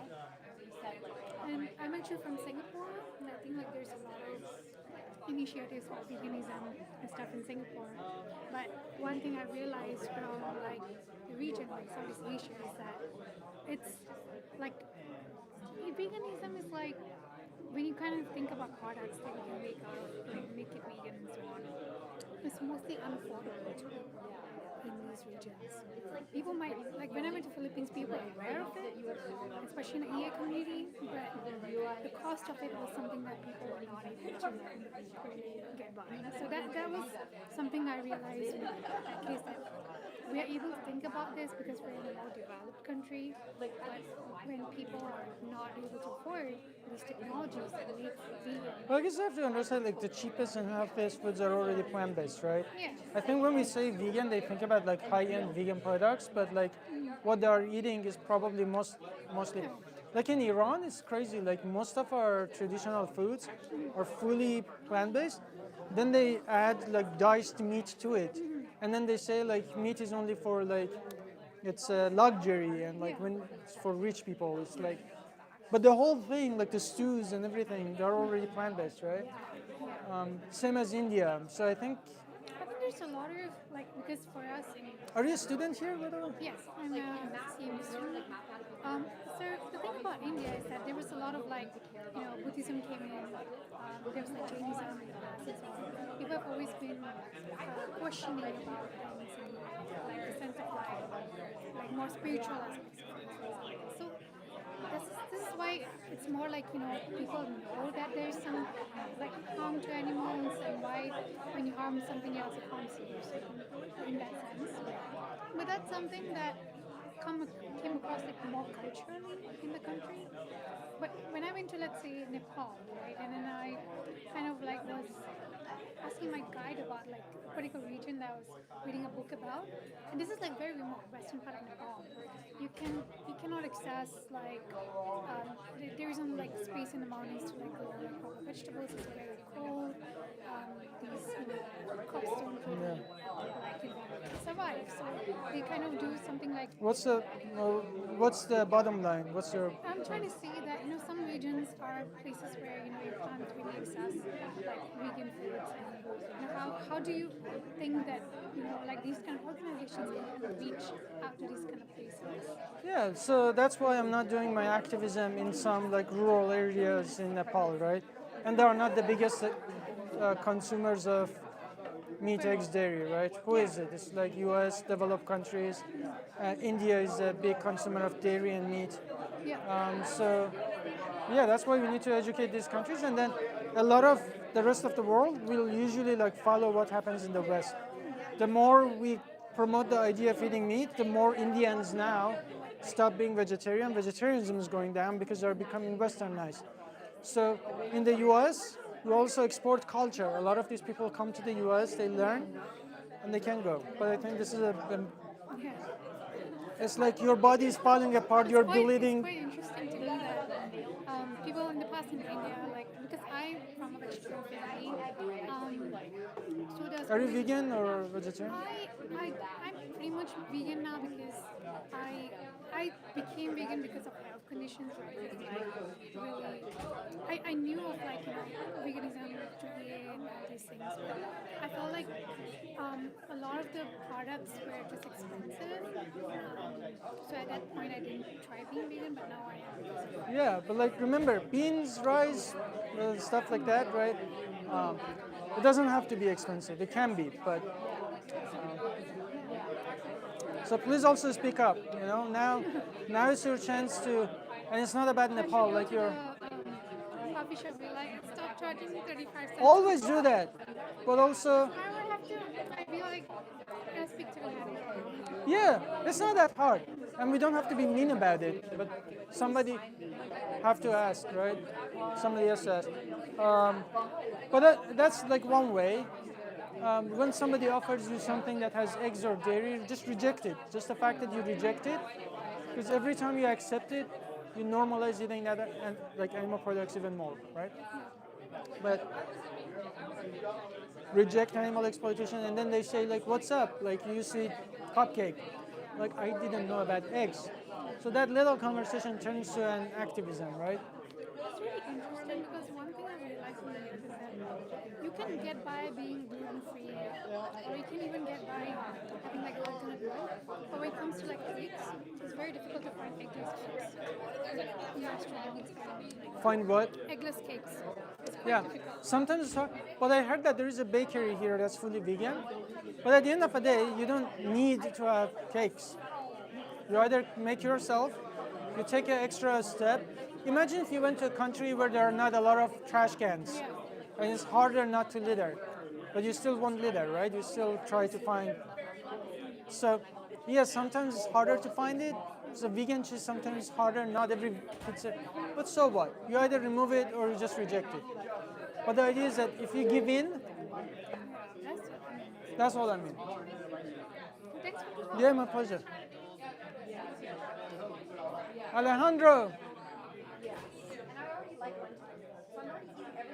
How's it going? Are you vegan? You said playing the devil's advocate. Or thinking no, about it? I've been trying to decrease my animal consumption recently, which it's easy in some regards and difficult in other regards. It's easy in the sense that meat is generally expensive and plant foods are cheap. So most of my diet just naturally consists of plant foods, especially because I'm a graduate student. So I'm trying to do the bare minimum to get by. But then that also is a double-edged sword because I'm trying to get the minimum to get by. Oftentimes I take advantage of free food or just get whatever food I can get my hands on, and oftentimes that just ends up being meat or animal products. When I was going vegan, I was in graduate school, and the first thing that came to my mind, I'm from Iran, right? So I just discovered Domino's, and I love Domino's, and I was like, the first thing that came to my mind was there goes all the free food, right? Because like but here's the thing. Every time you actually have that free food, nothing really changes. But you can always say that I have a dietary restriction or allergy. Like, think about it this way. If someone is gluten-free, they always go to the department, right? So the department usually buys the food, right? Yeah. There's usually a person who orders the food. If it's a student group, there's usually a person who's ordering the food. All you have to do is to say, hey, I have this dietary issue. Can you get a vegan option for me? They might even not know that this thing exists.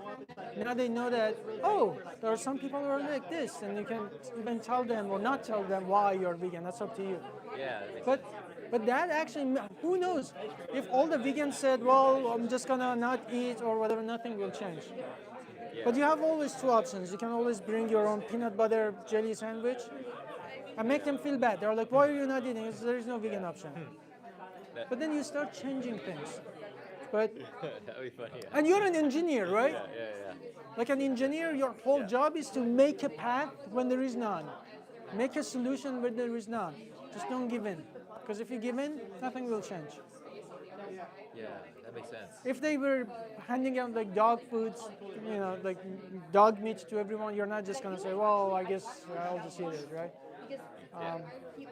So really just the strongest thing is like that when you connect with the cruelty behind meat, eggs, dairy, and if I offered you this cupcake, you look at it, you're like, a male chicken had to be grinded up alive. No, thank you. Sometimes you're hungry, sometimes I'm hungry, sometimes you really want to have that thing, but you will end up feeling better about yourself because you know that you stood up for yourself. Every time you say yes to animal products, you betray yourself, you betray the animals. Yeah, that's true.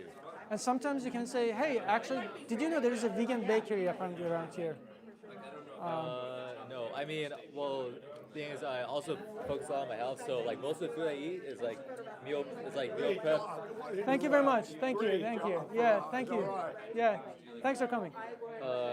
So like usually I meal prep, and it's always basically the same thing, like rice, potatoes, other vegetables like vegetables and greens, split peas, and then there you go. That just makes it a lot easier, right? Yeah, and then for a while I've also been having chicken just because it's the cheapest protein I can get. Besides split peas, like I know split peas and chicken are pretty much the two cheapest proteins I can get. So I've been doing it for a long time. I'm trying to phase out the chicken part. So now everything that I showed here today, you probably don't disagree. Right? It's just like you probably agree that that's bad, right? The real question is when is the right time to just say no to it, and the question is, can you give it up right now? Well, I have a lot of chicken in my freezer right now, so maybe after that. Okay, that would be better than nothing. But I would say this: being vegan is not really about. If you still go home and look at that chicken and you see food, there is still some work to do. Because you would never go home and say, there is some dead dog, I might just eat it as well. Because you still... Actually, I'm the type of person I would actually. You would, yeah. Yeah, like the only reason why I wouldn't do that is because of societal constructs and stuff. Okay, so that aside, the reason that I think that it's probably still not the best thing to eat it is because it continues to normalize the idea that these animals are food, right? But regardless of what you do, but then after that, like, make this connection with these animals. Like, honestly, when you think about, like, to me, I just be honest with you. If you put that chicken in front of me, I will play that footage in the back of my head. I was like, holy shit, this is an individual who was tortured to death. It just, you can't eat it with clean conscience. You're like, ugh. It stops being appetizing. I agree. Yeah. Actually, I've seen some of these videos before, and actually I feel like the ones you showed were kind of tame. I seen way worse. Yeah, I actually skipped one of the videos that shows like castration in these like animals. I was like, yeah, okay, I've showed you enough. But you get the idea. It's time to just take action and change the world around you, because as long as you give in, nothing will change. But you're clearly smart. You're doing a fucking master or PhD? PhD. There you go. PhD in fucking chemical engineering, right? I know you're smart. I know you can figure out a solution. So just put it in action. And we are here. The whole idea ASAP exists is to help you. If you say you want to go vegan from tonight, I will send you with extra pizza so you never have to eat those chickens again, right? Will support you. Oh, I'm also not a pizza kind of person. Deliver the health. I deliver broccoli to your house. Thanks, I'll take the broccoli. Broccoli's expensive nowadays. Like any broccoli I can get, I'll take. You get what I'm trying to say, right? Like, we helped you to figure this out, so you're not alone. Yeah. But you got this, right? Yeah. For sure. Yeah. Thanks. That's my pleasure. Yeah. That was a great. Thank you. That was a great speech. Thank you. I appreciate it. We really appreciate it. Thanks for coming. More of an activist than I'm trying. We've already been vegan. We've been vegan for a while. Children are vegan. Oh, children are vegan. We want to make friends. Nice. Friends, community. You know, Pittsburgh. We live in Carnegie. I actually was just saying to her that I never saw any of those videos. I never needed to go look for them. But it was something. I was going vegan. You're going too. We got to do it together. I've been vegetarian since 1994. Good for you. But then I became vegan in 2011 because when she became vegetarian, like 6 months later, she wanted to become vegan. So, and she, we ended up doing it together. So I just know I need to put myself out there more. So it's hard sometimes. I'm not shy at all. but it's hard to like try to get people to think like me and understand like me. That's where, and without making them mad, which is what the other gentleman was talking about. Because they jump real defensive real quick. So what I do is I buy them vegan pizza and they try it and they're like, "Are you sure this is vegan?" I'm like, "This is vegan." This is vegan. Yeah. They're like, "It's so good. Can I have more?" And I'm like, "You can have the whole thing." Yeah. And it's That's like a very planting good, a seed. Planting a seed. It's a very good, but people, they are not gonna make the connection. Sometimes they need that push. And then remember, my friend did make me uncomfortable. That discomfort is eventually what changes you, but it doesn't have to be in a very like judgmental and like negative way. Being confrontational doesn't mean that you're disrespectful. It's the most compassionate thing. But I think one reason that people like my presentation is because I'm not trying to sugarcoat what I'm saying. Like I just speak my mind. And I think it just resonates with people when they see that you genuinely care about this. Also, Anonymous for the Voiceless was something that really helped me to like iron out my outreach and help people to understand this is an injustice issue. Analogies that I make, like when they say, "You're right," I'm just gonna cut down. I'll say, like, imagine if I was beating a dog. Yeah. And I said, "I'm gonna slow down." Is that good? They're like, "No." I was like, "What's the difference?" Right. Simple analogies, it's not judgmental, but you learn how to say this. But it's really, also, so glad that your kids are vegan. Hammer every single time. Why vegan? Because they're gonna go with their friends. They have to really have a very solid foundation why they're vegan. Otherwise, they're gonna be exposed to this garbage every single day. Sorry. Their friends, their teachers, everyone is gonna be eating animal products. Yeah. They're gonna go to birthday parties. Just imagine if you're a 5-year-old. How old are they? Well, we have a 21-year-old, a 15-year-old, and a 9-year-old. Okay, yeah. So kind of, well, she's about to be 21, but yeah. So they. But can you imagine, at that age, you go to a party, birthday party, and like everyone has a cake. It takes like guts to say no. So don't assume that they know it's enough. Just keep hammering. It's excellent. Thank God that they're vegan, and thank God that you guys are vegan. So yeah. And then there's a good AV group here too, so you can just get active with them. It's just really That's good. what, yeah. I'm gonna look and see what else I can do because I think that's the next step for me. Thank you. Definitely. Yeah. So thank you so Yeah. much for. Thank for you. My this, pleasure. and I really enjoyed it. Thank you. Thank you. Have a good one.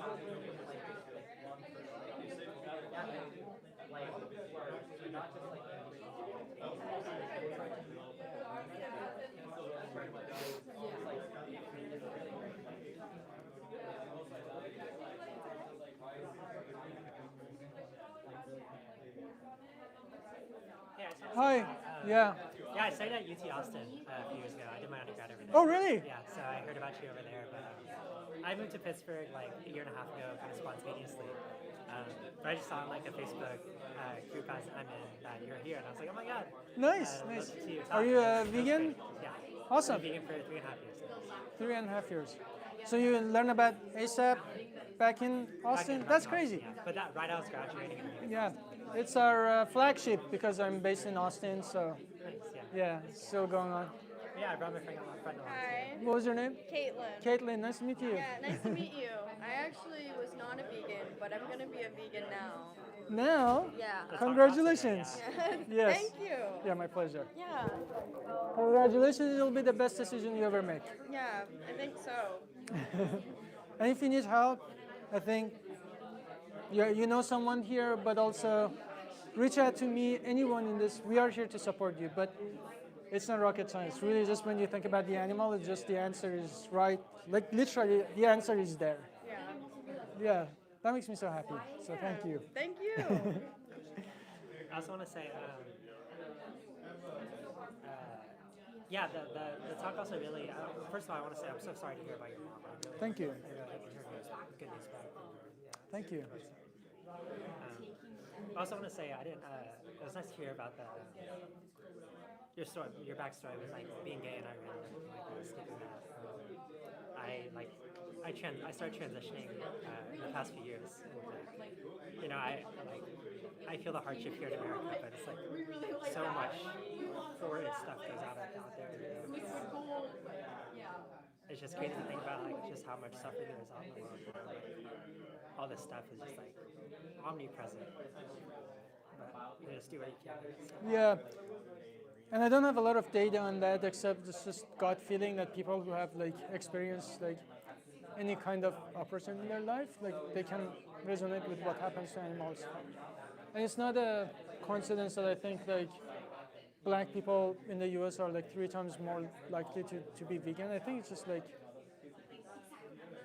you know. When you're oppressed, you like, you kind of empathize more. Yeah.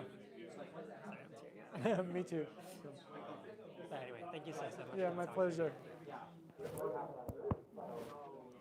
But the group is here. Please connect with these guys and find friends. Yeah. Yeah, my pleasure. Yeah, congratulations again. Thank you. Yeah. You do a great job. Thank you.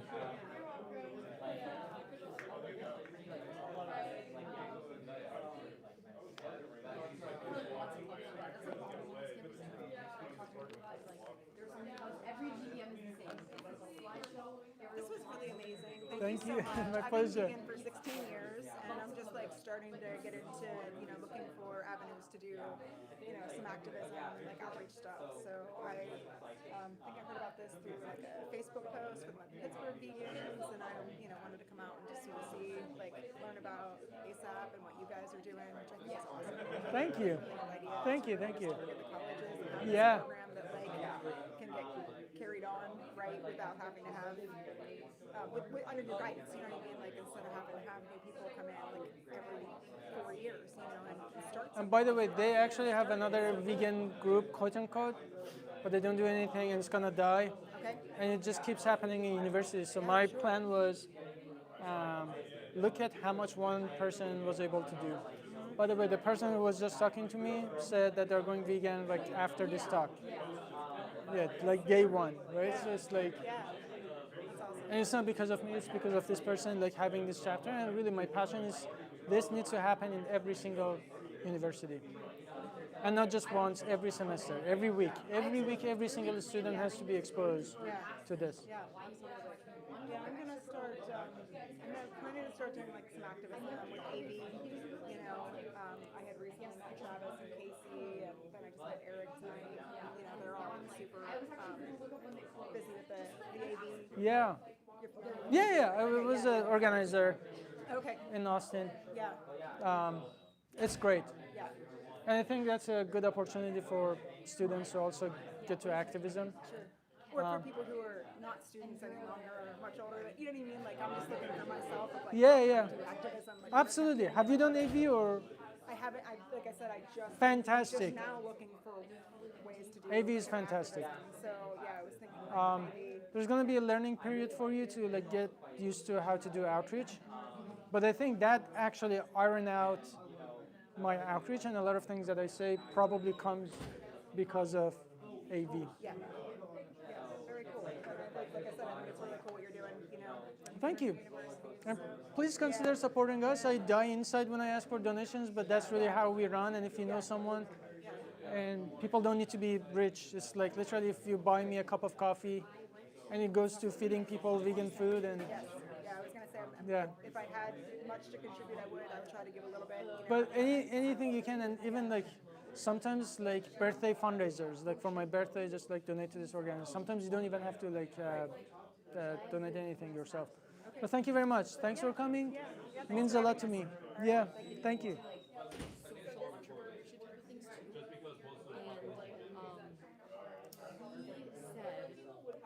Is that the last pizza? Simply because he was vital. It's good. It's fine. He didn't know what he wanted to be. I'll need more food, more than that. And he did a PhD simply to explore all to be a student. So many. How's it going? Yeah, You're. pleasure to meet you. Thank you. Yeah. It was. Yeah, I came really late. It's quite interesting. Like all three of these folks are getting arrested for us, right? Yeah. Yeah, for sure. You're quite interesting. Are you a student here? Yeah, I'm a student here. What do you study? Computer engineering. Okay, very well. I got your mail and. Two? I got your mail. Okay, That's yeah, how I yeah. like first heard about Yeah, it. But then I also saw like the stuff you had on the street today. Okay. Very interesting marketing style. What's that? Very interesting, like style, like Oh yeah, marketing in a way. Yeah, for sure. In a good way. Where did you get my email from? I just don't know. Bye bye. Thanks for coming. I think I saw like one of your flyers down in Bean Hall. Oh, okay. That's how I might have like scanned it sometime. Gotcha. Okay. Is this like your first event at CMU? Yeah. Oh, through like a. I see. I will have to Great. start checking WhatsApp more often because my friends who live outside the US. Do you have any opinions about what's happening back home? I'm sorry, it breaks my heart. No, thank you. I mean, I mentioned that in the beginning of the talk. sorry, That yeah, we haven't that going on. Yeah, it's a It's family still- and it's like I don't know, to be honest, but I assume. But who knows? Are you? Yeah, go ahead. I grew up in Mumbai. Okay. We had like huge Persian influence. Poetry, we Yeah. share a lot of poetry. We My speak- co-founder is actually from Mumbai. Oh, nice, Yeah, nice. ASAP's Do co-founder. you have a company? No, ASAP. Oh, ASAP. I So see, I ASAP see. is a non-profit. Got you. Yeah. So And Urdu, is- the language we speak, it borrows like generously from Persian. Like Yeah. Iranian, like, beautiful. And it's funny, Ahmad Faraz, if you've heard of him, he's one of like the biggest poets. He's a Pakistani poet, Okay. one of the tallest poets in Urdu poetry. Yeah. Are you a vegan? No, so for me the journey was kind of the opposite. I was born in a Brahmin family, like a Hindu Brahmin family, Yeah. and they for religious reasons they don't eat any non-vegetarian food at all. But after coming, I've been in the US for a while, and then I could just You became my westernized. lack of protein, Okay. my desperation for protein first. Like, Man, you came late. That was one of my slides. Yeah. You get proteins from plants, right? Right. Yeah. Yeah, I got to go back. So- I got to go back. Yeah. To what? Vegetarian or? No, one step at a time, though, right? So something that we discussed in this talk is that veganism, like vegetarianism, it's not a diet. It's like a justice, right? So when you think about like veganism as a form of injustice, baby steps don't really matter. Like imagine if I was beating a dog, right? Right. And then you were trying to stop me, and I said, well, I'll take baby steps. I'll beat this dog once a I get your point. yeah. I get your point. And the issue is that with eggs and dairy, they're actually worse Right. than meat because really? because all those animals are eventually killed, but they're I not know. just killed; they are like raped 6 or 7 times. Oh God. So cows only produce milk when they are pregnant. Right. So they have to keep them pregnant. So I'm not trying to exaggerate. Yeah, I know. But if my mom was a dairy cow, this is what would have happened. So they would rape her, they take away her baby. If the baby is male, Right. we don't produce breast milk, so they would kill me. If they're girl, they separate them so they can milk the mom, Right. and then they repeat the cycle 6 or 7 times, then they kill her. Eggs, same thing. All the chickens are eventually killed. Male chickens don't lay eggs, killed. So what I was actually saying here is that these people didn't take baby steps. They just had the courage to do the right thing. Right. And if they did have that courage, so do you, right? Right. Baby steps are for babies. Gotcha. You're not a baby. Gotcha. Or you said you're in graduate school? Or? Graduate school now, yeah. What, computer science, you said? Computer engineering. Computer engineering. My friend, you're a graduate student in one of the best universities, right? You'll do better. Yeah. Yeah, my pleasure. Yeah. I want to ask you a question, though, Yeah. tough question. Yeah. If you were in place of these animals, if the injustice was happening to you, when is the right time to end it? Yesterday. Yesterday. So when is the right time to go vegan? Yeah. Yesterday. Yeah, I'll try my best. It's Yeah. like, yep. And you're not alone. Like this organization exists to help you. Right. Yeah, like reach out to anyone. They'll show you. There's everything that you currently eat. You can easily. I hope you guys have like more events on campus. Yeah, we will absolutely. But we got you. But it's like the decision can come to you right now. Yeah. Thank you. Charity begins at home. Yeah, exactly. Yeah, you got it. Nice meeting you. Nice to meet you. Hello. Hi. How's it going? Jess, nice to meet you. For us.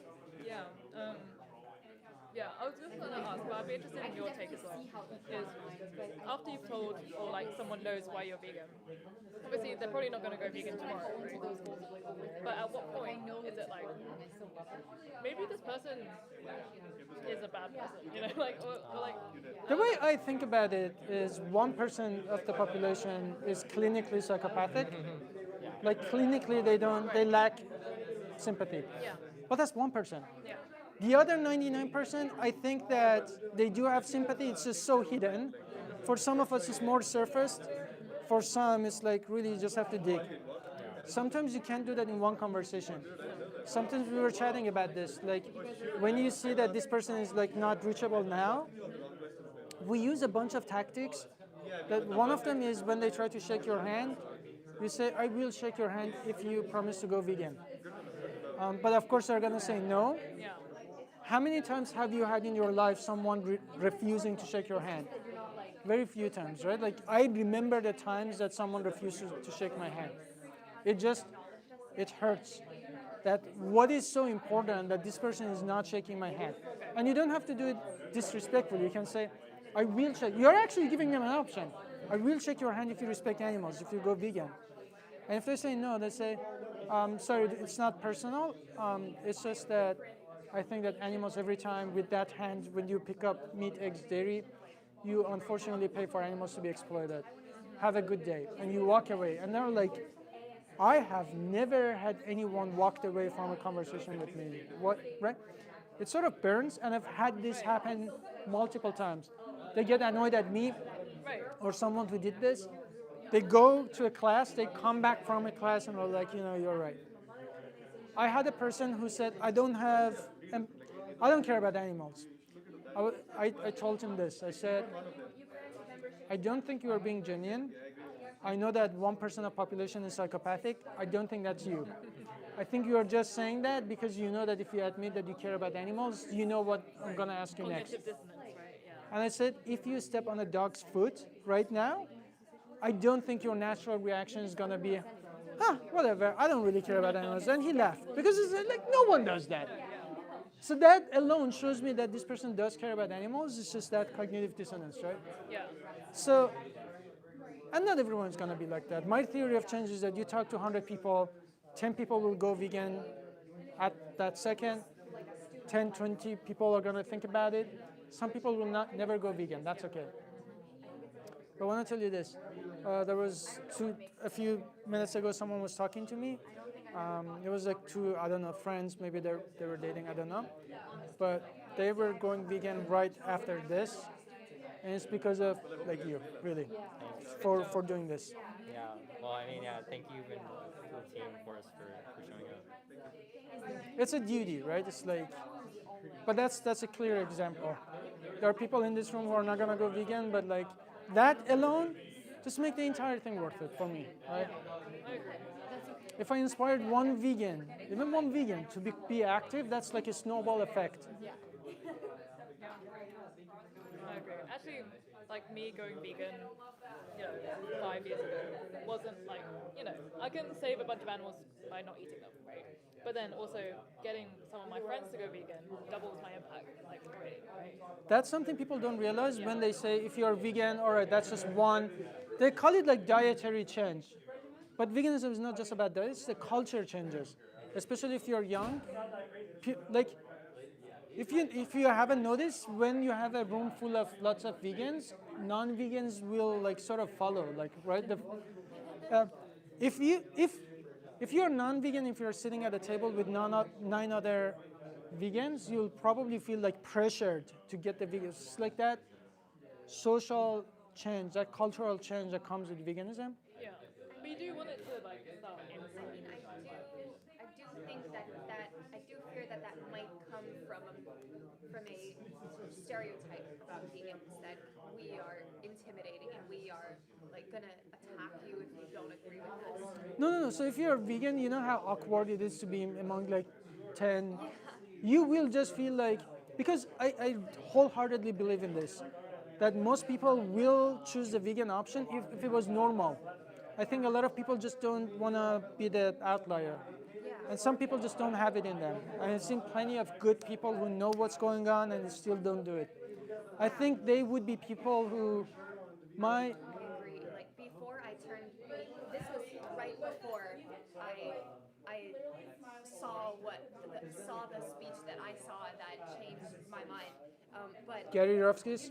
yes. But I went to was in this cafeteria, like it was a rowing camp, and they had the chicken nuggets and they had the vegetarian nuggets right next to each other, and they looked the exact same. Yeah. And every time I would pick the vegetarian ones because they looked the exact same, so there was nothing biasing my thinking. Yeah. And the only difference I saw was this one has animals in it and this one doesn't. Yeah. And so I feel like if I was like that before being vegan, I feel like that kind of proves your point. It's really easy. I think when the pressure, social pressure is there, that's why I don't think like when people tell me, are you gonna have conversation with, I don't know, everyone is your plan to make everyone go vegan? No, and we don't have to. It's like one of the best things I've heard is like don't shoot for the end goal, shoot for the tipping point.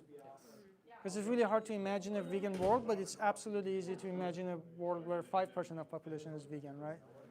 One reason Israel is very vegan friendly is just because a couple of activists really just, they were very vocal, and it actually like sort of like, I don't know it influenced everyone in the whole country. It just make the whole country vegan friendly.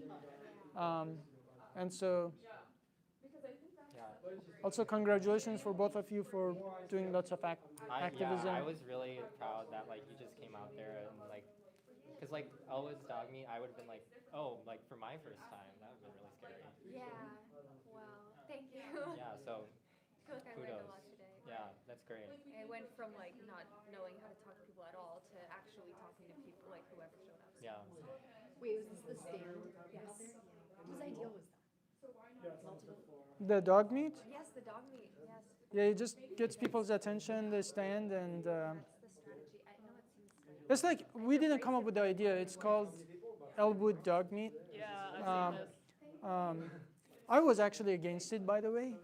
I was like, what is it, clown show? This is like allied scholars. But then when we actually tried it, So smart. it's like people are not gonna talk to you. You just have to trick them, unfortunately. It's like either with a cookie, like love animals, grab a cookie, answer an interesting question, draw something, or just this one. But people take pictures, they post it online. Yeah.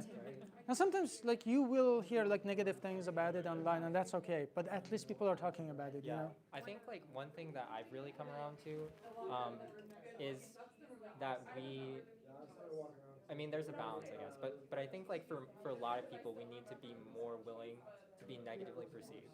Like I think people are really scared of that. And then like so also if you're like very intelligent, you come up with really good reasons to like to not do that. But I think like my perspective is like that like a lot of the times it's like we're afraid of like sort of like we're afraid of like, you know, whatever, pissing people off or like, you know, making people feel bad, and then like so we don't do that. Yeah, and I mean, one of the things I come back to is just like, yeah, I think like there's some people will just never be happy with you. Like they'll always find some reason to like, yeah, like to pick on you or like, you know, to say you're wrong or whatever. So it's like you can't bank on like, oh, I'm gonna please everyone, but I think No, you can't. Yeah, it's the strategy is like get people who, you know, be respectful of course and like, you know, clear and all that, and then like get the people who really listen, you know, and who are really open-minded, and that's who you want. You can push people further. Like you may think that way, but you're not gonna make them more like, what are they gonna do? Eat just more animal products. But they will use anything. Like the whole joke of how do you know someone is vegan? Don't worry, they'll tell you. Ha ha ha. It's the idea is to make vegans feel like, oh, what the status quo. The status quo is wrong. Any way that you try to push against it and have a conversation, somebody gets offended. Guaranteed. Gary Yourofsky did his speech is probably the most powerful speech, and there is data on, it's one of the top reasons people go vegan, or at least went. And 1% was offended and asked Gary, like, you're being offensive. And Gary said, raise your hand if you found this presentation helpful. Like lots of people raised their hands. And raise your hand if you were offended. And like a few people raised their hands. And he said, I literally said the same thing to the same group of people. So it's not about what I said, it's about how you perceived what I said, right? And today you probably experienced that. Like when you came and I was talking to that Jewish guy, that wasn't a great conversation, right? But I also had lots of good conversations today, right?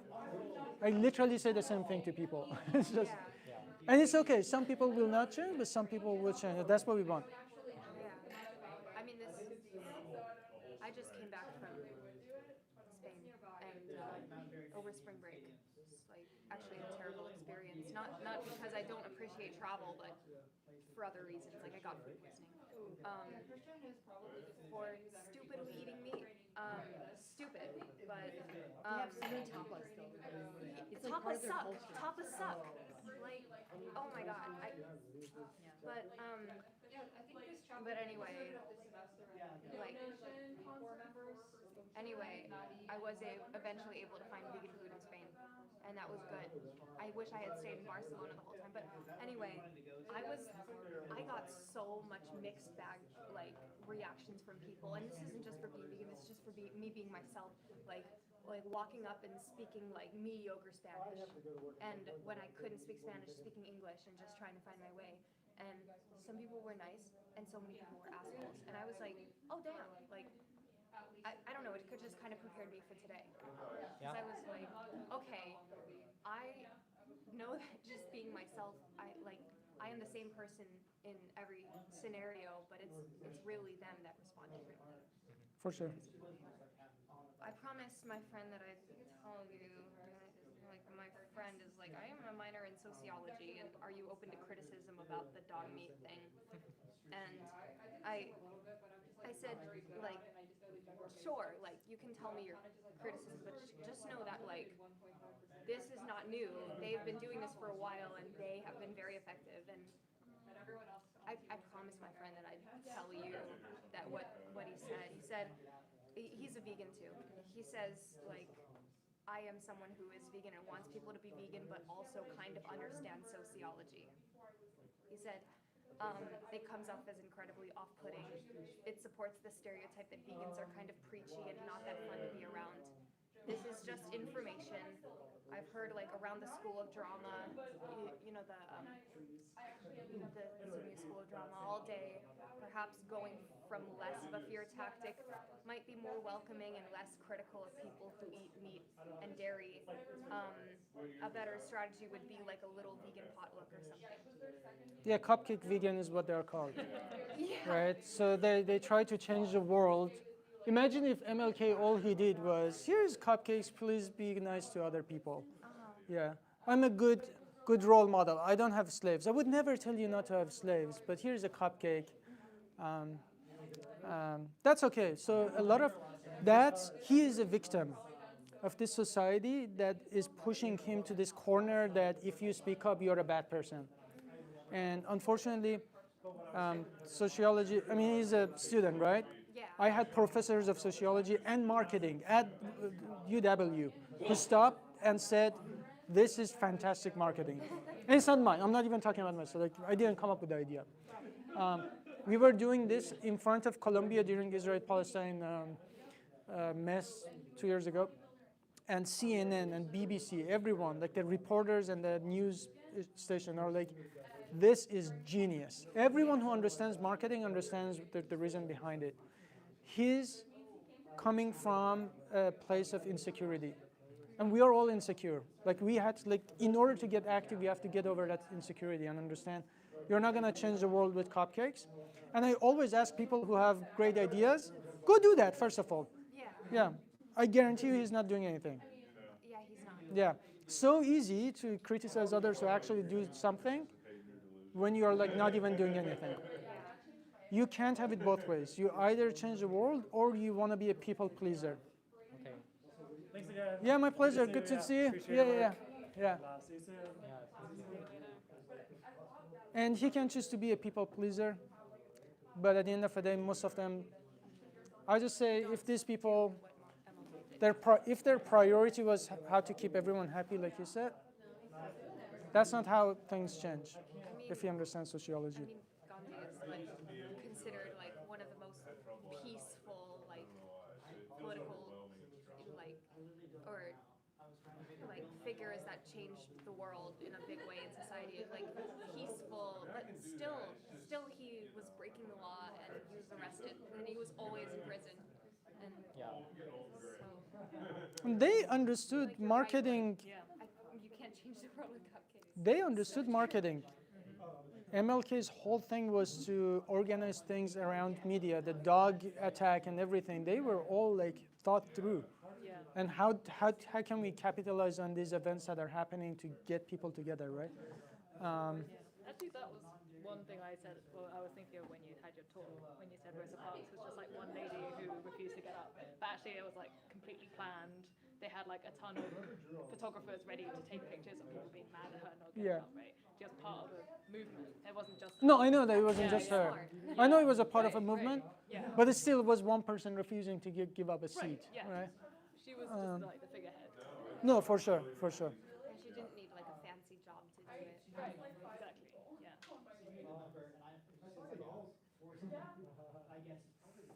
Yeah, it's interesting. I think like that's something I think about too. I think that people are often scared, like in a pragmatic way as well, of like sort of getting involved in things and like, you know, what if I, you know, lose my job or something? And it's a real fear. Lose my friends, relationships. I mean, and like so like I really respect you for like, you know, being willing to like lose your like what was it, like your visa? Yeah. To like to do that work and like, cause like that's just like step beyond, you know, like even that. But yeah, I don't know. So it's like being willing to like stick your neck out, I guess, like is really valuable and underrated. I also feel like like I haven't been burned yet, so maybe maybe I'm a bit optimistic, but yeah, I'm sort of just like, you know, like pushing like and being like it's not like illegal to do like protesting or to do like outreach or anything, you know, so it's like what am I scared of, you know, like. Funny enough, I had vegans complaining about the posters are too much, the showing the footage, AV is too much. Like no matter what you do, vegans will complain. And it's just because, again, they're the victim of these like friends and family who have been telling them like, shut up, shut up, shut up, I don't want to hear it, don't be pushy. And then they just, like that guy, right? The guy who asked that question. I think he had good intentions, but he actually tried apparently to speak up, but he was told to shut up so much with friends and family, by the way, which is the hardest, that his whole clue was, but like, I don't know, I feel like that's where I get my energy. Like when some person just like today just says they're going vegan, just makes everything worth it, right?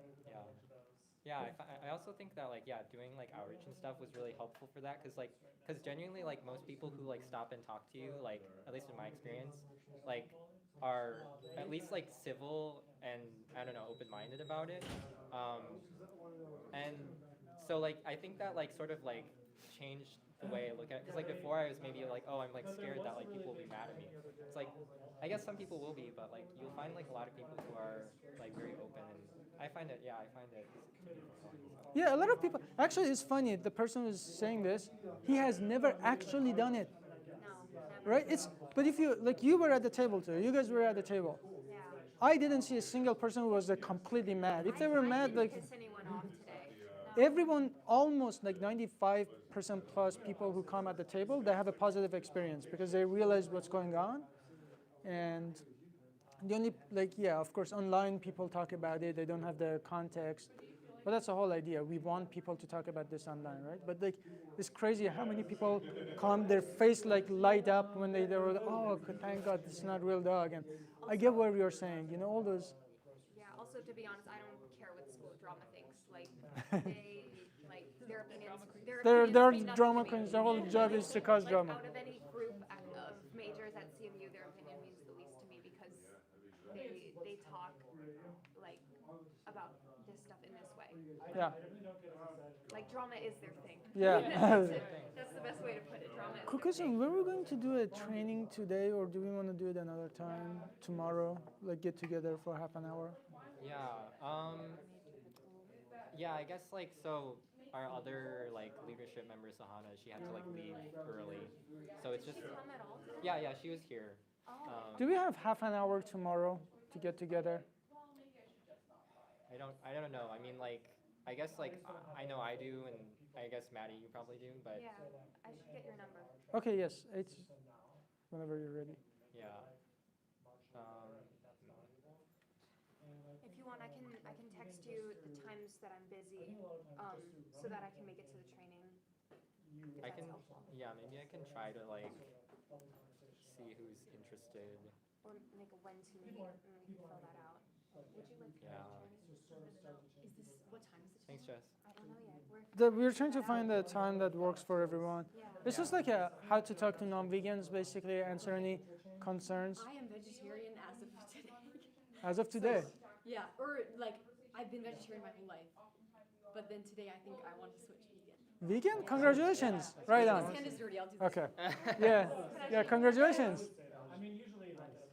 Thank you for coming. I'm leaving, but I just want to say thanks again. Thank you for so doing much. this. Anytime you guys are in the area, I'll come support. I'm going to try to come help you guys at Ohio State. Thank you. I saw you at UPenn, right? Yeah, and then I was there at the New York speech you gave. Yes, at yes, Penn. yeah. I just love keep doing what you're doing. Thank so, you, man. I so appreciate it. inspirational. Yeah. Yes. Yeah. Thanks Yeah, again. see you. Yeah.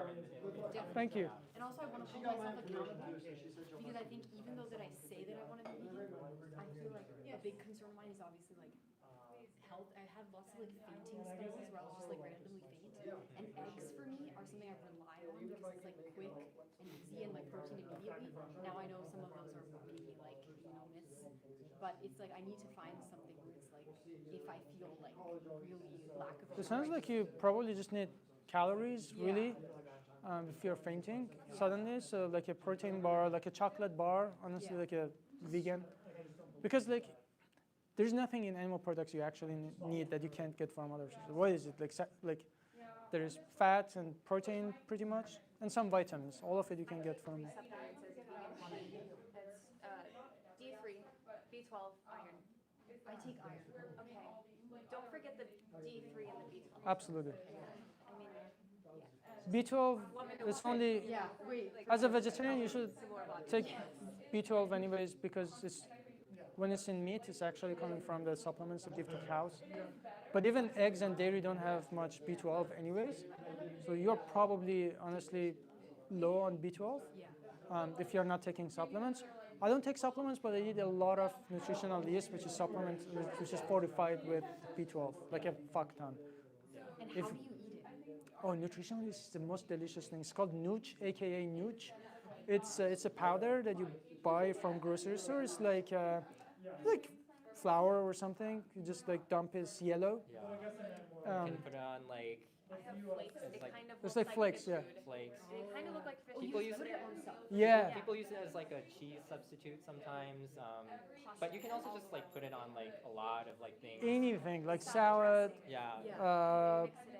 I think it beans, has like sort of legumes. like umami like sort of flavor. So like anything that like kind of works with that, like you can put it on there. Which is right about B12 and D3. Most people are like even non-vegans are deficient. Iron and D3 are top deficiencies in the world, even in non-vegans. So you're probably deficient on D3 unless you're like exposed to sunlight to a point that you probably get skin cancer. So. Sunlight helps with D2. It doesn't help very much with D3. So even if you get a lot of sunlight, D3 is still important. And typically people consume D3 through eating animal products, but there are vegan sources that you can get in the form of a supplement. I just take it every morning with like my pills. I wonder, like, are these things that humans like used to not be deficient in, or we always were, and that's why we were So short? B12, we used to get it from like the bacteria in the soil and stuff when we didn't wash vegetables. So now we wash the vegetables, but also we don't die from like diarrhea and stuff like that. But we don't get the bacteria that way. D3, we used to spend a lot of time outside. And yeah, iron is also in lots of like fruits and vegetables that people, and vitamin C increases iron absorption as well. But yeah, it's good that you're taking those three anyways. Or I'm just taking iron. Oh, well, yeah, just Not- take those three. Yeah. Or a multivitamin and just be done with it. But in any case, congratulations for being vegan. It'll be the best decision you ever make. Yeah. Remember today's date. What is it? March, I will. March, I have a journal. I'll write it maybe. March 9th. Remember that that's your vegan anniversary. Yeah. ASAP, we also have like a info sheet or something, don't we? Like Yeah. for just like if you're like curious about nutrition or whatever, like recipes or something. I personally haven't had occasion to use it, but I think there's like a lot of things on there. So. I think it's also like I'll like seek out, pro-vegan sources because I think a lot of the things that I don't even read myself but that just come to me on Instagram or whatever. Like the other day I read something about how like Indians are at higher risk of heart disease for like genetic factors, but also because of their diets. But that's so. But they're not vegan though. They're like the vegetarians in India consume a fuck ton of dairy, which is the biggest source of saturated fat in Indian and American diet is actually cheese and dairy products. So of course they're gonna, and saturated fat in your blood turns to LDL cholesterol, which is the bad cholesterol. It's a causation for heart disease. It's not like strongly linked. It's causation for heart disease and plaque formation in heart. So, and then yeah, of course you can, like I said, you can be vegetarian or even vegan and eat French fries and Oreos and not be healthy. So when someone says like someone is vegan, it says nothing about what they eat, right? But the idea is it is absolutely possible to plan a diet that's plant-based and healthy. Yeah. Eat a lot of legumes, I would say that. Like legumes are fantastic, nuts and seeds. Yeah. You'll be fine. I mean, no matter who you are, vegan or not vegan, you should be looking at nutrition anyway, because you can be unhealthy on any diet, omnivore or vegan. Yeah. It's interesting, yeah, that people, I think for us, or you were one of the other outreachers was saying earlier, like, why do people only care about it, like, when it's, like, vegan, like, then all of a sudden, then they're concerned about nutrition and stuff, like, then, meanwhile, they're eating, like, Big Macs or something, and it's like, so do you really care, or are you just telling me? Yeah, if you say, I'm gonna go to McDonald's, no one says, but, like, it's not healthy. The second you say you go vegan, what about protein? Yeah. I think we should be more concerned about like the influencers who go on like only fruit diets. It's very rare. There's more like carnivore, but that's also not good. Like only fruit, but probably it's still better than carnivore diet, to be honest. Wait, yeah. But remember, veganism as a whole is just not a diet, right? It's like and now I've learned that. I think it's like today was just realizing how many misconceptions I had, and that like a lot of people I trust and like look up to have told me things that are just like society beliefs and whatever, and like from these cash cow organization companies, and like they are not even telling those things to me as their original thoughts. Like that was told to them. Yeah. When did this start? Like nobody knew. The whole idea of like complete protein is like it was mentioned in a book. I don't know, like 40 years ago or something, like I can't remember. The book was like the author actually corrected herself in the following, but the idea just stuck. The idea of complete protein. Now you can't undo it. It's like, and of course, animal industry jumps on these ideas, right? That Beyond Burger is like highly processed and this and that. Yeah. And that's how I talk to people who go vegan. Yeah. I tell people go vegan, they're like, I don't like processed food. I'm just like, God damn it. Or like when they're like, oh, it's unnatural. And it's like, have you seen the footage? Like, is this natural to you? Milk is natural, or just like your phone and the clothing? It's just like. Yeah. I just want to say this was really inspiring, and like the thing that you said about in your career, like choosing to do something that if you don't do it, no one else will. And I think that like there were clearly so many points where you could have, put your head down, focused on like academic things that like are right. But I feel like whatever factors in your life push you to do this, like I'm really happy that you're able to Thank you. help so many people. It's the biggest source of internal like fulfillment. If you know that this work will stop without you, versus like that they can always hire someone else to do that job. Like in effective altruism, like one of the best things I learned was, like if you're a doctor in the US, like you ask people, why do you want to become a doctor? They say, I want to save a life. I'm like, sorry to break it to you, but if you're a doctor in the US, you're not going to save because if you don't become a doctor, literally just the next person will become a doctor and will do the exact same thing. So in reality, you're not saving any lives. You'll maybe feel better about yourself, but like, unless you are going to somewhere in the world where there is no doctors, right? But if you know that, But if you become that doctor who goes like,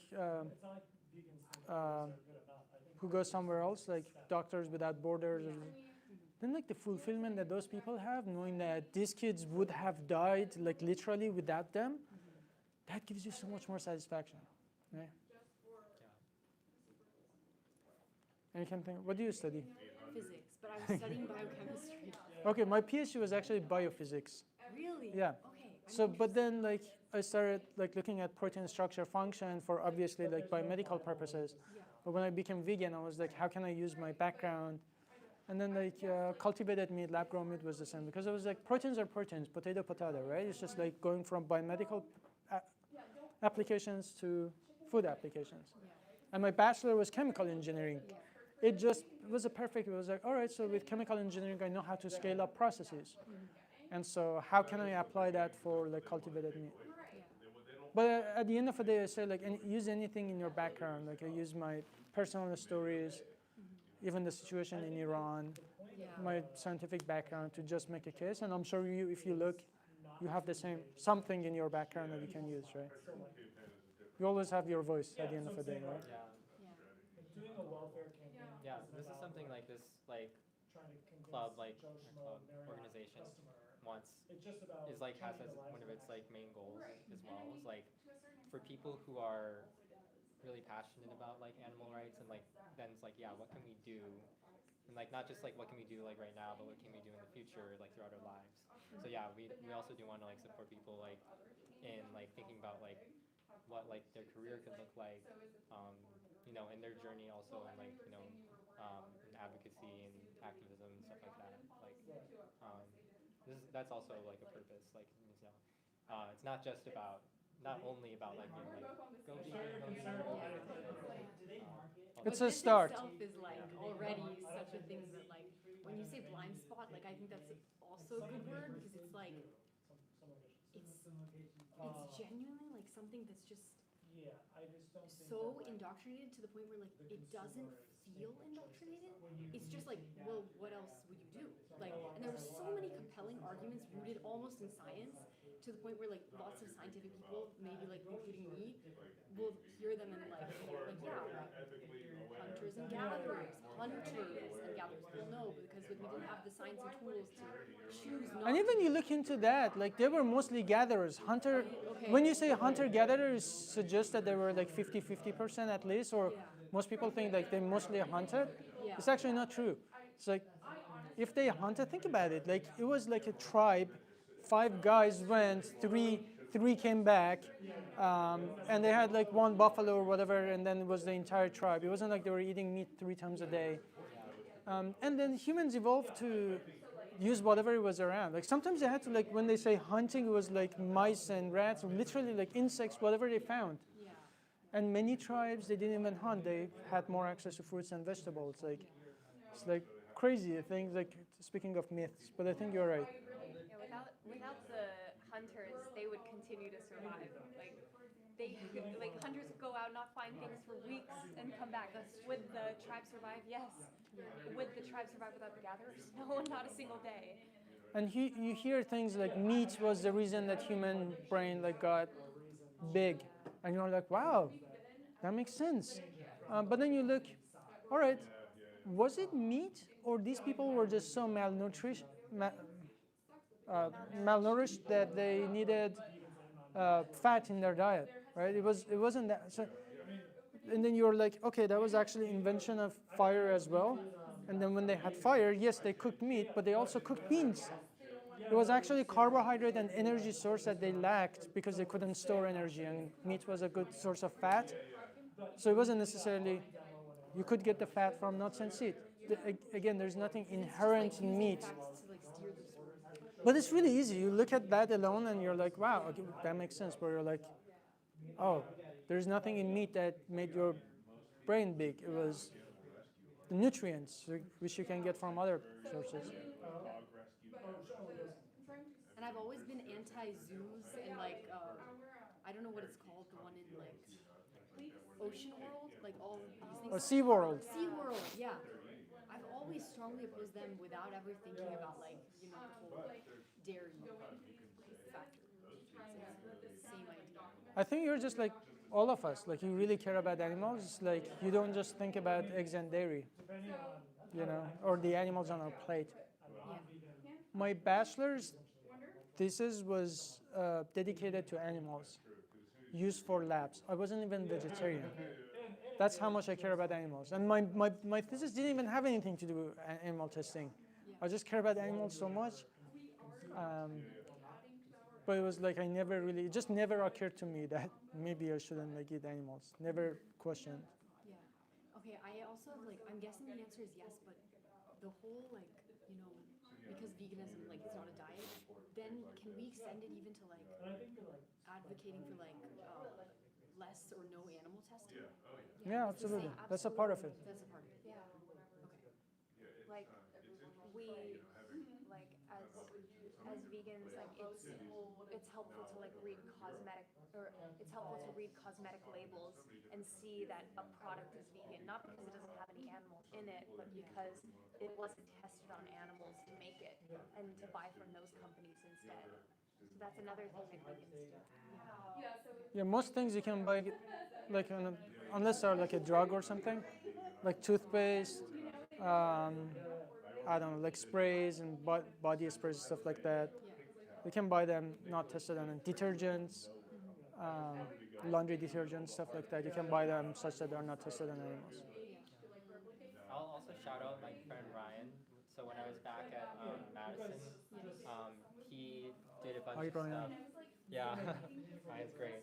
He did a bunch of stuff on exposing because Madison has one of the biggest primate labs in the United States. Primate. Yeah, and so he had a person who worked at the lab formerly who later is speaking out about it and even created an organization.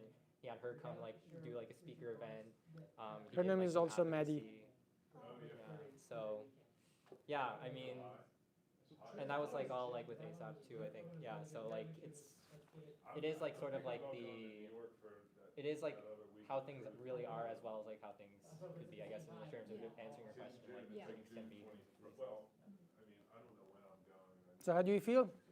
I have a lot to think about. Good. It's realizing I feel have you guys seen those memes where it's people leaving colleges or institutions and they rip out their brain and then sorry, wait, what is it? No, they have Or they're just putting they just boom hit boom. the light bulbs. It feels you haven't seen it? Okay. No. But it feels I know what you're saying. that happened to me. Kills your thinking, critical it's thinking. I wasn't choosing to think what I'm thinking. I just I believe it. If you ask me why, which now I was being asked why, then it's I couldn't actually defend that. The conveyor belt of students going through a machine called college, and they come out with no light bulb over there. Yeah, and it's a joke. It's what your friend tells you after they failed the midterm. Yeah. It's that type of thing. But yeah. But it feels very liberating. I think being vegan is really just liberating yourself from years of conditioning. And remember my last example when I said when you escape a prison, that prison of years of conditioning, now you should go and talk to other people and help them escape too. It was great, man. Yeah. Thank you. Thank you again for coming. Yeah. Great to see you. Yes. Really great. Good talk. Thank you. Yeah. Follow all your stuff. Hey, you said you're gonna live stream this? Yes. Talk. I'm gonna share it to my church. You can say hi. It's Facebook being live streamed. Okay. Hi. Yeah. Hi to yourself. Yeah. Cool. Yeah. Thanks for coming. Really appreciate it. Yeah. Loved it. She's also going vegan today. Yeah. Vegan today. A bunch of people. Got one. At Yeah. least. Two actually told me after this talk. Yeah. Have you been following the new AV protocols, the slimmed down questions? Yeah. It's been Respect pretty, animals. it's been pretty good. Just just boom, boom, boom, boom. For sure. I get a lot more people Yeah. vegan than the long conversations I used to have back Yeah. in the day. Yeah. Good. All right, take it Nice easy. to see you guys. We got an hour. Yeah. Bye. I think we're gonna do the training. Oh, I thought it's a live stream. Okay, thank you. Hey, thank you so much. For Yeah, my coming. pleasure. I Yeah. really enjoyed it. Thank you. It's nice to meet you in person. Nice to meet you too. Really sorry to hear about your mom. Thank you. Terrible. I'm really sorry. It's really courageous of you to share all that. Sorry about that. Thank you. Yeah. But yeah, I'm glad you're here and making a difference for animals. I really appreciate you showed up. Yeah. Yeah. You know, I don't know the history of Iran. I'm sure you know more than I do. I have a great aunt who was actually Princess of Persia. So that was back in the 30s or 40s. Married to a Shah. So, but again, I don't know. You know, she's from Pittsburgh and went to New York and finally met a Iranian prince and married and then left. You know, so yeah, but. It's just, it's crazy world. Crazy world we're living in. Mexico City, then they allowed it again. You know, So you're off to New York after this? Tomorrow we are still here doing some more activism and then we'll head out. It's a long drive. Yeah. Yeah, it is. Yeah. Thanks again for coming. Yeah, nice to meet you. Yeah, nice to meet you. Hi, how's it going? Good, Faraz, how are you? Yeah, nice to meet you. Yeah, we met like a long time ago in ABA Summit when you spoke with Dr. Alka. Oh, yes, yeah, but, right. You meet like hundreds of people, so I don't expect you to remember, obviously. Good to but see you again. Good to see you. And yeah. I also was at your talk like 2 weeks ago at PETA, so. Oh, yeah, the virtual one. Yeah, so Yeah. really what you're doing with ASAP is so great. And Jacob just let me know. He let me know last night about this, and I'm just so happy there is a chapter in Pittsburgh. I didn't know there was one. So. Yeah. We actually want to start a chapter at University of Pittsburgh. I'll come back to Pittsburgh. If you know a student, I really need someone. And she's a vegan? vegan. What? But she's not gonna start a chapter. I can tell. She's not. She's not an activist. She was in a animal rights organization chapter in her high school, but she was not the leader of it. She will join it, but she cannot. And she's a pre-med, so she really, I know, and she works, so I know she's just very busy. Cannot.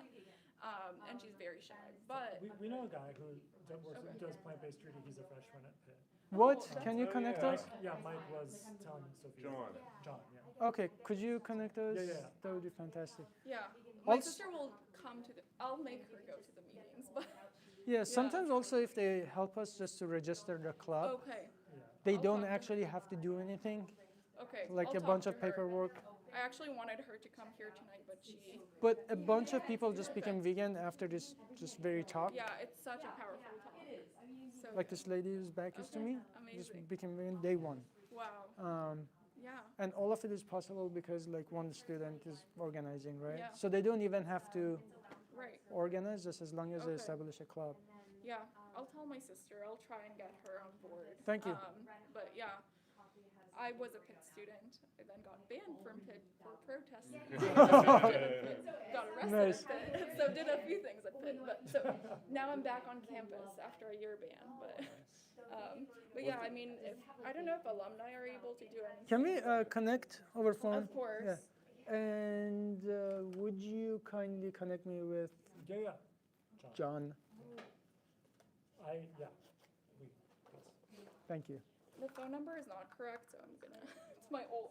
I left PETA for a little bit, and now I'm back. What would be a good way to put us in touch? Do you know them in person, or do you need to? I'm pretty sure I'm Facebook friends with him. He came to.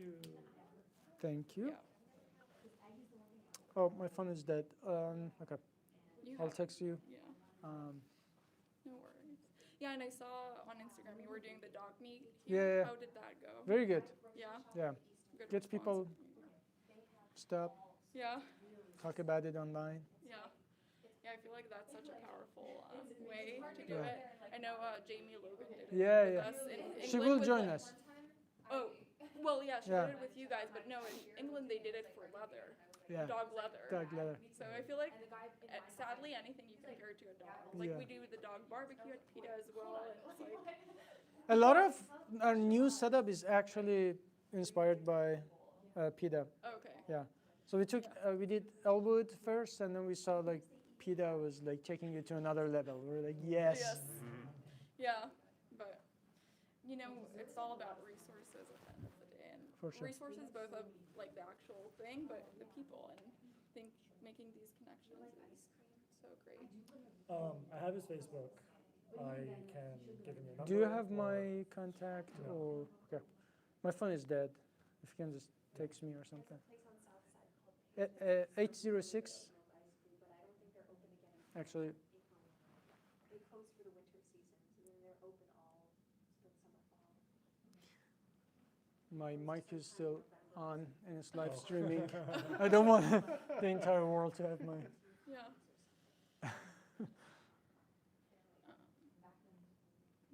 It's a very powerful speech. So this is like the speech you've been taking around campuses. Yeah, it changes a little bit every time. Okay. But Yeah. Yeah. Very powerful. I like the videos. I mean, not like, but I think they're good videos. I think the kid one. Yeah, it's just. You think the kid one is good? So good. Yeah. Yeah. Some people like kids. Yeah. So they connect. You might not, but some. No, and I think it really shows that we were all originally animal lovers, and we were taught not to be animal lovers or like to do. That's really to the be point. I should have said speciesist, that. right? Yeah, and I was in the OHSU board meeting, so a university that now they're working on getting the primate lab into a sanctuary. Yeah, so I was on the board meeting, and there was this one scientist who was like, my daughter, when she was younger, she was telling me, why do I experiment on animals? And she tried to convince me it's really wrong, and she even wrote a paper about it and met with Jane Goodall and like was doing all of that. And now she's an animal researcher because she knows the importance of using animals as models. And I'm like, so you brainwash your daughter is what you're telling me. And she was showing you that there is other ways to do it, and you were like, nope, this is the way to do it. So like he was against closing the primate lab, obviously, but Thank God for Alka. yeah, Yeah. yeah. But Awesome. thank God for every single individual willing to speak up. I Yes. think, you know. And there are so many ways to do it, whether it's like signing a petition or showing up with a sign or, yeah. For sure.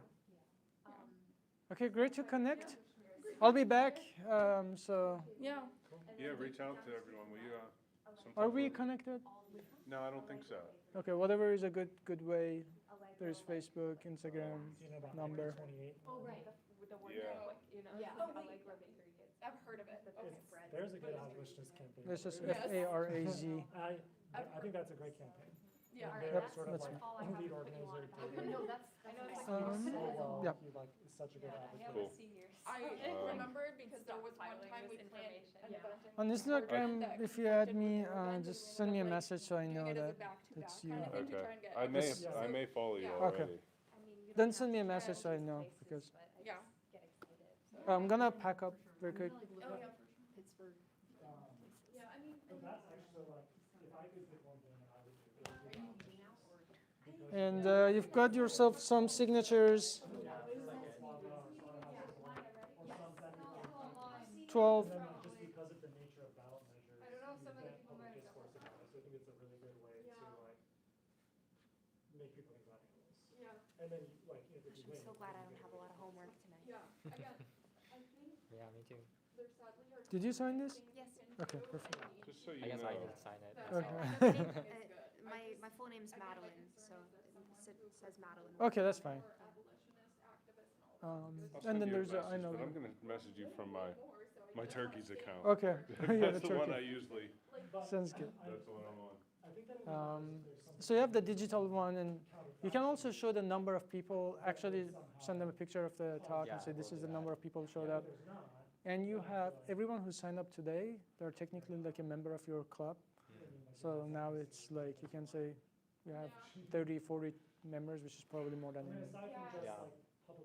If they said like there is no traction, it's like oh. Yeah, no, this really was like, yeah.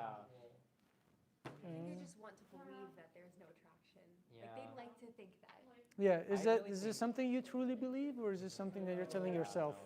I think they really just, I don't know what reason they really have, but they just had some reason, and then they were like, well, we're going to find some semi-legitimate, seemingly legitimate reasons or Yeah. something. So yeah, You're right. This will be good.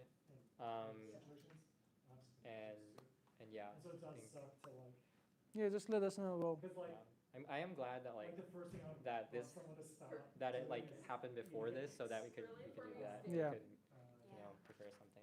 Yeah. I mean, Yeah.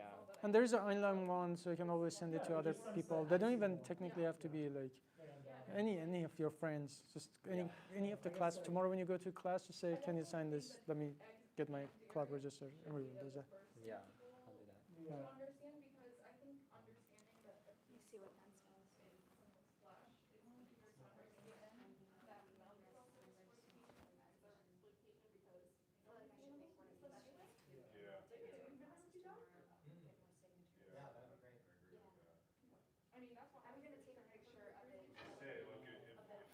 that's what I'm gonna take a picture of it. All right. If you stayed with us so far, thank you. It was a great talk. A bunch of people went vegan immediately after the talk, and we have a few students here. I'm so proud of them. They just got started speaking up for animals, and I'm so proud of them. It's like the snowball effect when you get vegan, get active. And so thanks for watching. I know it was a long talk, and I'll see you next time.